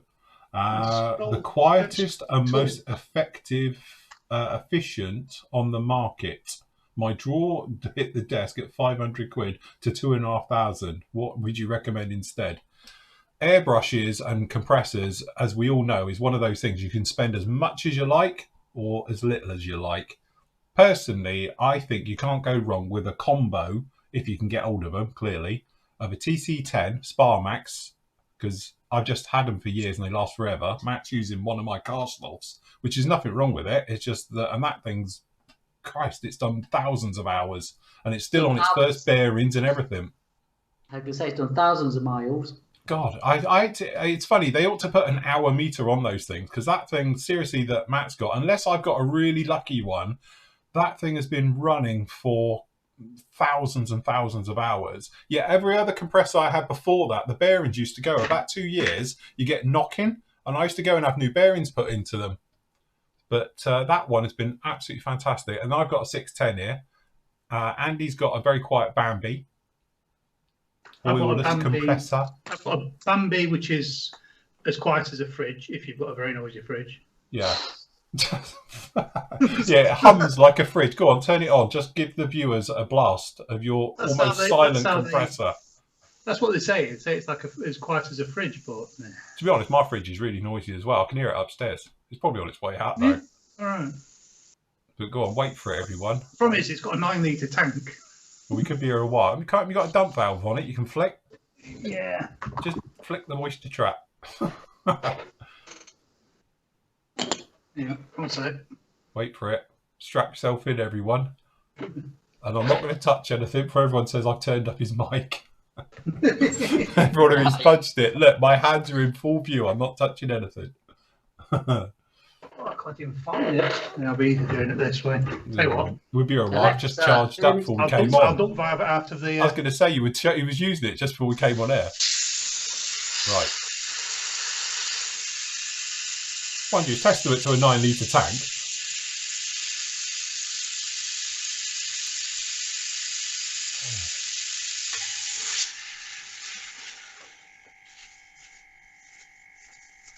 See, that's a lot quieter than normal. What have you done to it? I think because now I'm using my proper mic. I think the Logitech mics used to just pick it up really noisy, make it really noisy. Because everything John does sounds like... Yeah, maybe different mic, because it used to be literally rattle the fillings out of you from here. Yeah. So there you go. It does sound a lot better, I have to say. Yeah. I mean, I suppose if it was underneath at the back of a fridge, underneath in a cupboard, then it probably would be. There you go. That's just charged up 9 litres then. Yeah. Or probably like. It's probably half empty for it. Kicked Yeah, I was in. going to say it's probably on the half thing, isn't it? So. Yeah, but I've So got that's the nice. 610 and a Bambi, and if I was going to buy one, I'd go for the 610. It's £100 cheaper and does the job perfectly. So you can pick up, how much is a 610 these days, do we know? Oh, look, Shell's in with the coffee. Afternoon, Shell. Thanks. Hi. Lovely to see you. Now you're a lady of leisure. You said you want to taste. Is Andy going to get you to decorate the lounge or something? Oh yeah, right. Paint the house? Yeah. Decorating, couldn't you? Yeah, I could. Decorate your face if you like. Yeah, that's it. Thank you. I would.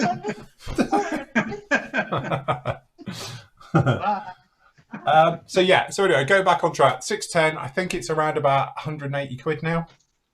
Is it 610? Let me have a quick look. 200 and Is it? it's about 200 quid now. Yeah. It's about 200 quid. And again, I haven't got one here, but the other guys have. Really nice. And again, if you can find one, they're a little bit hard to get at the moment, is a Procon airbrush. Honestly, I've been using this one now for, what, 3 years, I suppose we must be coming up for. Still on the original needle nozzle seals. I've never touched it, and this has lacquer thinners going through it every day. And so as far as I'm concerned, this thing is almost bulletproof. It's got a Mac valve built into it. You've got a lock off on the back so you can adjust it, all the rest of it. And it's just a good, solid, reliable bit of kit. And again, for how much are these days? About 130? Something like that. Yeah, I don't know. 130 quid, not being funny. You pay 270 quid for one of these, which was my usual one, the Hardring Steenbeck Infinity. And it hasn't even got a Mac valve built in. I've put this one on as an optional extra. And but easily a lot nicer to use, I would say, over this one, even though this one's easier to live with because it's easy to strip down and clean. But so I think really, if you've got a budget of 350 quid, you could set yourself up with a really good compressor, really good airbrush, a couple of things, get yourself a cleaning station, braided hose, decent hose, things like that, and you are literally got everything you need. And then you just want to buy yourself an extractor at some point and a mask. There you go. So yes, you have it. So there you go. Under 500 quid, you get the lot, no problem at all. Recommends Arbor photo etch. I'm considering getting some for my King Tiger. I don't know that brand. Do you? Oh, but yeah, they do. It? It's more of an armour thing, I've isn't used it? Quite. The thing with Arbor is they chuck everything at it, don't they, Matt? So you get a lot of photo etch. It depends if you want to do all of your buckles and straps and things in photo etch or not, or you've used them before, you Matt? What's that? Sorry. Arbor photo etch for Aber. sorry, yeah, Arbor Aber. I've got some. I've got to say I've never really. It's extensive. I think is the word. Yeah, I use it on my Got some, but yeah. On my Sherman, Super Sherman, whatever it's called, the Israeli thing. Yeah. And yeah, I mean, literally, it came with all of the buckles and straps and everything were all replacement with photo etch in it, and all of the jerry can holders and everything's all photo etch. Normally get fenders and stuff as well, side fenders, and they really are. Yeah. Everything. Tool clamps, you name it, they do it. Yeah. If you like photo etch, then do armour, Aber is definitely the route for you. Yeah, I was going to say, I think they do all armour stuff, isn't it? They don't It's do all aircraft. armour, they don't do any aircraft. Yeah. Mainly, well, it is all armour as far as I know. Yeah. Can you confirm that Mr. Colour levelling thinners is okay to use with the XF range? Yes, absolutely. Perfect. Loves it. I highly recommend it. Although Talking Heads prefers X28. Obviously, X28 is the alcohol-based version. So, but lacquer thinners, I tend to use it all the time. To be honest, the only thing I use X28 for, going back to yesterday, is doing decals.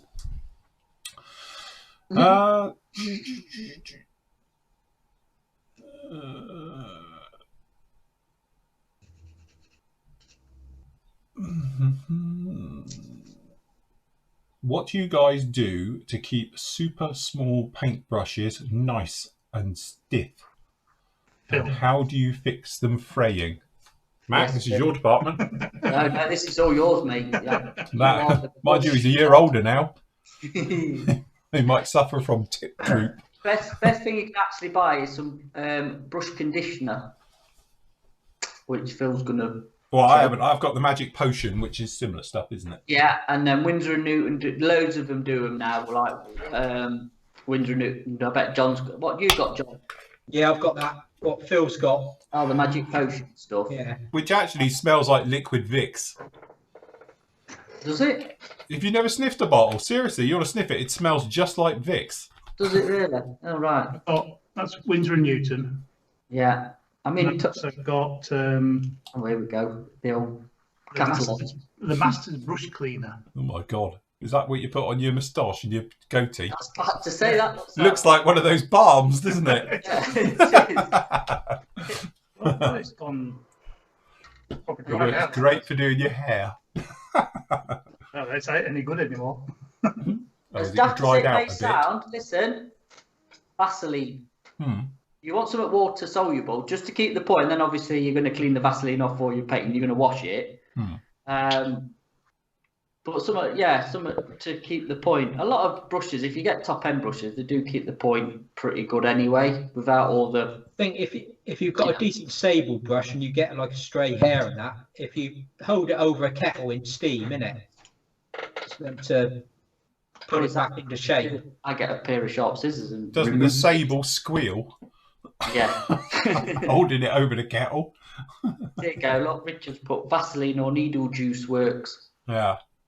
You just want a non-oil, shall we say, because you don't want to obviously ruin your brushes. You know, I won't recommend WD-40. No, you don't want to put oils onto it. It's like a balm. Hmm. You know, that you sort of like brush into it, and so like Put some on your beard. Hey, Put it on your beard. So you can go. Yeah, I was going to say, see if you Yeah, use a nice glossy coat. That with a brush soap. No, Phil sniffs everything, especially the dog's backside. Did the other day. God, it stunk.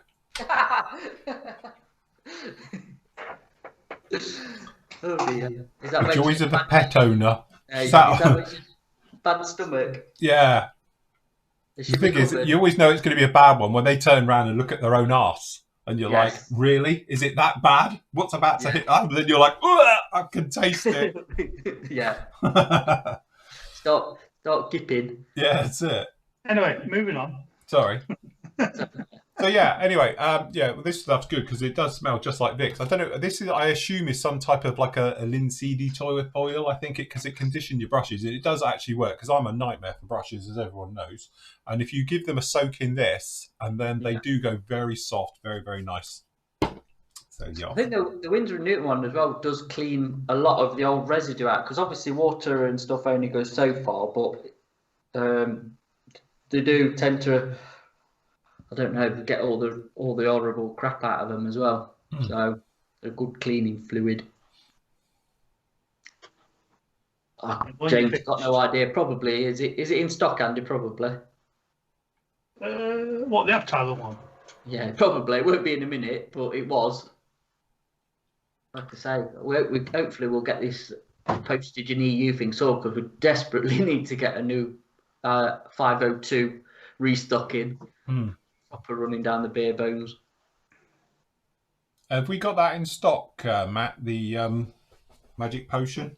I'm sure we have. There we? aren't many Yeah. at all. They're asking in chat if we got it in stock.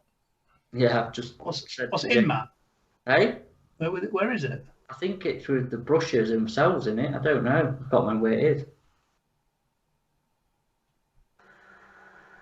Yeah, I can't thingy it, James, because we can't get anything out of the EU at the minute. I can't put an order in with AK Direct, who we get it from, to restock it. So it's a bit of a pain in the backside at the minute. No, sold out. So sold out. Because my phone lit up. Yeah, it's funny enough, it just sold out. Hold on. me little things skipped here. I'm trying to find where I was. I think actually, to be honest with you, that's been sold out ages. Now thinking about it, because we've got the masking. It has no, and when I've ordered it, they've not had it in it. This was before we came out of Brexit. Came out of the EU. Sorry, then I couldn't get any of them. They didn't have any. So again, when we can think, I'll order some in. But like Winsor & Newton or any of the artist grade ones will do the same stuff. So yeah. Apologies if I've missed any questions, but I'm just trying to catch up with the chat. Toolhead says 2 big questions for you: AK Extreme Metals or Vallejo Metal Color? AK Extreme every time. If you're spraying.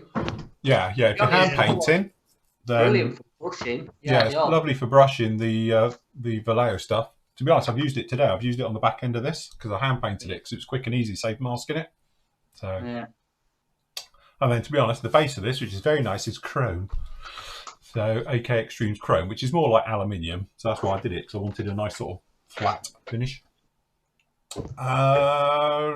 What do you think of Tamiya's weathering makeup compacts? Well, it's old school, isn't it? I've got some. It does work. But yeah, I must admit, I prefer oils. I think you've got more of a proper thing with oils rather than the sets. I've never tried them, if I'm honest. I've never used It's them. literally like eye makeup. It even comes in a compact look. It comes with the same sponge for it and everything, although I tend to put it on either with a brush or with a cotton bud rather than the tool they give you. They're not bad, but I haven't got a clue. These things just seem useless to me. What is it? Like a wax crayon. A what? Oh, the weathering stick they call those, isn't it?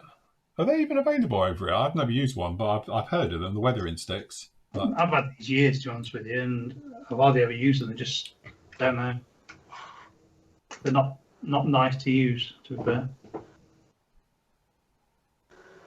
Then I'd rather use pigments and things than them. But I've even got a white one that might come in useful in a bit. That might come in useful. A white weathering stick. I have a plan. To say it's just eyeshadow in it, the Tamiya. yeah, it does work well. If you're doing it, I've got the ones they call heat colors, hot. So if you got like blues, it's got the blue, I don't know which one it is now. Blue, burnt red, and oil stain. Yeah, D, the one I've got. Yeah, so perm bale, right. But it's great because obviously if you've got like pipe work, you just give it a bit of a rub and it will go blue. It gives it that blue hue to it. And you can use the other colours. Not so sure about if you're doing a big project, but if it's little things like pipe work and stuff like that, it works really well. What we all talking about? Vallum clear parts are too wide. I don't know, something about the Vallum kit in there. Talking about Vallum, talking about themselves, lovely detail. I have no idea what they're on about. I'll talk about a Vallum Hampton. Yeah, you want the AZ one because they redid the parts. Yeah. Or the AZ did the clear parts separate, because that's the version I built, the AZ one with the parts that fit. But yeah, they're well too wide on the original Vallum kit. Shape, really. What would be the cheapest you'd be looking for a suitable spray extractor? I think. Yeah. The thing is, at the end of the day, if it's extracting, you're just venting clean out like these two do. It goes up here. I've got a ducting system, goes into one, then out the wall. As long as it's got good enough pull onto it, you could use anything from a cooker hood through to anything you like. But it depends. That's on the cheap. If you're going to go with something like these are like 300 quid, but it's lifetime guarantee and all the rest of it. To be honest, this one down the end's got more hours than Matt's compressor, and it's still going like new. But again, it's one of those. I think if you're serious about your hobby and obviously your health, then you really want to invest in that. Like we always say, there's 4 things you need for airbrushing. Obviously, you need an airbrush. You're going to need a compressor. You could do with an extractor and a mask. you know, because obviously that's what you just need. Because one, obviously you've got to have a perfect setup. Also, these, it's not just getting rid of the smells and everything that hurts you. It's better for your environment. It'll cut down your dust massively, hugely, you know. So, you know, if you suffer from dust in your studio and all the rest of it, or your workroom, especially if you're doing it in more of your home sort of environment, like in your lounge or in your, like, you know, a lot of kitchen people and all the rest of it, if you've got one on with just a wedge on it that you can poke out the window, you will notice it will just make your environment you're working in a lot nicer as well. So, but anything that will do, if you can afford it, buy a decent one. But anything is better than nothing. That's what I always say. At the minimum, you should be using a decent respirator. You know, a mask that you have one of these, which we've all got millions of, sure, but that doesn't count. You can't use these. It's not, stop you dying, but no, it won't stop you getting. it won't pain. stop you breathing anything in. It might stop you breathing out COVID over people, but it was not good for doing this type of stuff. So yes, that's what you want. Get yourself a decent mask. And the thing is, these aren't mega bucks, because obviously afterwards you're just paying for the replacement cartridges. You know, once you got one of these, it's going to last you 10 years, I should think, before the rubbery bits inside probably give up. But Yeah, they are well made. good stuff. Will it be tested? 3M, aren't they? Yes, yeah, it's a 3M. So.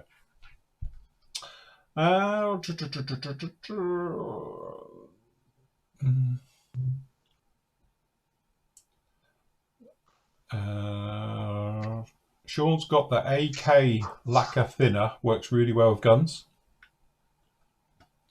Right. I didn't know AK did a lacquer, did they? I thought, is that highly compatible thinner? Oh, right, okay. I don't know. Just saying, is that Yeah. what he's? The problem with that is I think it's expensive compared to 400mm guns, isn't it? The AK one, yeah. I mean, when you think that they're what, 10 quid for a bottle that size. What, the AKs, are they 250mm? Yeah, little ones. Two sizes. There's two sizes of them AK ones. They do a little one and a big one like that. Oh, do they? The big one's a tenner. Yeah. All right. It's on the site, Andy. Look in Finners. See it. What side? The guys are asking, my cartridges on here, it's the brown ones. So these are the 6055s, which apparently are good for this particular thing. The sort of COVID proof. Yeah, it's the A2M3 6055s. Basically, you want the brown ones, I think we were saying. When we had a mass discussion about these with people who know a lot more about these than I do. But yeah, because obviously some of them are designed for like woodwork and stuff. They've all got different colours on them, and apparently brown is for gases and stuff like that, so it stops you breathing in the nasties. Yeah. Uh, Found it, Andy. Yeah, it's 14 quid. Yeah, And how big is it? 400. 400. Yeah, Yeah. £10.80 for one of them. Yeah. Can you recommend a alternative to Tamiya Quickset extra thin cement? I don't use it as often as other twos, but it's been disappearing. Even though I think what's it called? The Mr. Cement S or the SP. I've got the SP, which is the quick set one, which is that one. Yeah, they do that one, which is the SB, which is the black version of it. Yeah, and they do the clear one, and they do Mr. Cement S, which is the equivalent of extra thin in it. Yeah. Andy's got one of them. Look. Yeah. We've all got one of something. John, have you got any? Mr. Cement S. Do you prefer that over Tamiya extra thin? Blimey, John, have you finished that plate? Nearly, yeah. Does it come with a stand, does it? Yeah. Very nice. Ooh, put him on full screen. Yeah. Got any of that? Hold it up. Oh, you're probably better off doing it the other way. Yeah, the other angle. Do it to you and then just hold it up a bit. That's it. Oh, the engine's aren't fixed on. Obviously. But Just yeah, noticed that. basically, That's Basically quite. done. Very nice, isn't it? Is that the water bomber one? Yeah. Oh, That's you're gonna have to do it like dropping its load. But you can actually, yeah, you can open the doors on the bottom. There's Right. the insert on the bottom is Yeah. you can score on the inside to open it up. I haven't bothered with that, No. but it's a really nice kit. Yeah, it's all right. That it's gone together fast. You only had it yesterday morning, Yeah, didn't you? Yeah. I say next time we do a weekend build, I'll get another one of these. I wonder what the thing is like, John. The Antonovs, not the 76 and the yeah, and the A50. Mainstay and the Midas in it. Is it the Midas? Yeah, I'm beginning to wonder now. Yeah, that'd be quite cool, actually. Anyway. Yeah, they're saying, look, Dirk says you could use some cotton wool or fibre fill and have it like it's dropping its load. Yeah, you can do all sorts with That's it. an image we don't need, is John dropping his load. Anyway, speaking of which, we've got one from here. Have you guys ever used liquid masks? And if so, how did it go? Are we on about like maskal stuff? I think we're talking that type of thing. Where's Buster 2? Here he is. We did a bit, and oh no, the undercarriages just broke off. So Buster 2, we were playing with, what's it called? Put it here somewhere. The old Molotov masking stuff. And it comes in a pen and you can write it. We did it on Buster 2 ages ago of using it as a mask. And yeah, you could do it. It will work. You can literally just put it on like a pen and draw it on and then you go around it. It's how we did all of this. And it does work. So I'll put my name in it. That's not written on there. That's masked and then just unmask. You can do it. It will go through the motions of doing it and all the rest of it. But I think, again, if you're thinking of doing camo, you're going to end up with a hard edge camo all the way around. And sometimes it can look a bit fake, especially on larger scales. Smaller scales is okay. I think from that point of view, if you were doing that type of masking and that's what you're looking at, you're probably better off going for, if I can find a copy of it, hold on, it's over here still. I think you're better off going with, oh, wrong one. We got it here. This one I used the mask set from, whose mask did I use? Anybody remember? Can't remember now. But, Text. hold on. If you look at it slightly, and I'll tell you whose it was. Hold on. I've got it here somewhere. Was it Top Notch? Top Notch, yeah, Top Notch. Hold on, I've got one here. So you can actually get, if that's what you're thinking about, is these Top Notch. Okay, and they sent me some of these. That's why we used it on this one. This is my Ickle Hurricane, and that's actually all masked. That's not me spraying, being clever. That's literally their mask set. So you just literally stick the mask set to it, and we did. And it's the first time I've ever used a mask set. And even on 72nd, I thought it would be a little bit, I don't know, but it seemed to come out nicer than actually using a liquid mask. So it's actually just Tamiya tape, sort of kabui tape, and then you just pop it on. So you end up with, I pull one of these out, shameless plug, but you end up with something like this. Turn them on, you get these. So it's got the masks in there, and you literally just stick them on as per the instructions on here. So you just got, it says R and number 5 and number 4, things like that. So you just literally stick them on, and then obviously you can just spray and weather like we did. This is a little Armour Hobbies kit that we did it with. So yeah, turned out very, very nicely. Very simple and easy. And to be honest, it was a better effect than I thought we were actually going to get. I thought it was going to be a bit sort of, I don't know, sharp on the edges and not in scale. But actually it worked very well. Where's Buster 2? He's here. Put your overhead on. Going to have a go at my poor Buster. No. He's only little. Turn it over. Why? Oh, it's all right. Neil was just asking, has it got head or decal on it? Head or decal? Yeah, if you'd use it as a practice piece or something, I think. Well, this one is when we were playing with the different primers with lacquers. I mean, to be honest, we've done riveting on him. He's starting to get a bit of use now. I did riveting on him the other day and all that type of stuff. So, yeah, he's starting to fall apart. So, yes. Never mind. Cool. Right. Are we almost done then? Because we're 4 o'clock. Would you use wraparound camos for a Harrier GR13? John As did. in masks. Oh, masks. Yeah, because they're quite hard edge, aren't they? Yeah. I don't know. Does anyone do one? Well, set for it. Because John did a fantastic job painting his. Did. Yeah, I just used blue tackworms. I've got John's here. I can show you. Hold on. Let me So I get it think out it's of on about- storage. I think he's on about the kinetic one. Look. Yeah. Look, well, we haven't got that one. We've got a smaller version. I've got John's here. Stick it next to the Hurricane. Yes. There you go. There's a bit of a scale thing. I'd say it's not that much bigger, is it? No, it's it. Not hot in it, really. Is there? But no, you've done a nice job on this one, John. I'm terrified to touch it. It's not my model. Look. So you used tackworms on this one, didn't you? Yeah, just tackworms. Oh, dropped it. It's all right. It's fine. Broke, John. It's all right.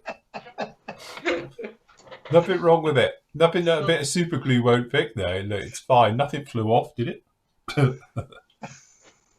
It's all right. I've still got hold of the. I've got hold of the pointy end. It's fine. Can I just say that's why he doesn't own a scalpel? No, this is very true. I am a klutz. Look, everything is still on it. As far as I'm aware, all the little pitos are still on it, and the bits. What? John, you're fine. You are a lucky sock, because if that had been me, it would have just shafted you. Yes. Well, I ain't building another one. Oh, wrong one. Number 4. There we go. Yes. Very nice. Good job on that one. But again, it's one of those, to be honest, I'd probably do it John's way. I'd use tackworms. Tackworm it in. Tackworms. Tackworms are easier to work with. Yeah. And again, the thing is, in that, if you're going for that period, they did have the hard edge camo, didn't they, John? Did you have references for this, or did you wing it? I just winged it, really, to be right. honest. So, yes. Very good. Are those masks available, Phil? I'm sure they are. We don't sell them personally, but yeah, it's top notch. They do loads of different ones. So tell them I sent you, though. That's the important thing. Say, I've just watched Phil and he's just shown us all about your mask and that. Because obviously they sent me one as a freebie, so I owe him a favour. Hey, So I wonder if they're ready for the Flory effect. well, this is it. Yeah, say I sent you, because that will just help me out. And also they know it's obviously clearly worked. But they did send me a couple of sets as a freebie, bless them. So Yeah. and I did, to be honest, I had them for about a year before I actually used them. So You're waiting for the right kit to do it on. well, this was it. You see, I hadn't. That is the first bit of World War II-ish stuff I'd done for a while. So yeah, so that's it. So yes, Right. don't send me anything else, otherwise I'll be forced to build it. So yes, there you I go. had a set off here because I was going to do something. Did you? Yeah, but they ended up, I'm sure it was a set of those, What you done with them? but they ended up going in a kit over to America. Yeah, say Big Phil sent you. That'll do. Yeah, I sent a kit over to America and he messaged me back and said there's a mass set in the thing. I thought, You're like, was it? it wasn't even for that kit, that was the problem. It was, yeah. Cool. Right. Okay, then. So we will call it quits for today, guys. Thank you very much for joining us. So don't forget, we'll be starting tomorrow at 10 o'clock. And we'll probably go to about lunchtime, and then we'll have a break for lunch and sort ourselves out. John will need a wee. You have to let him out every couple of hours, otherwise he'll burst. And then we'll be back with you 2 till 5, and then we're in the evening for a bit of a cool down with obviously quiz night. So grab yourself a drink, packet of crisps, chocolate, whatever it is you're into.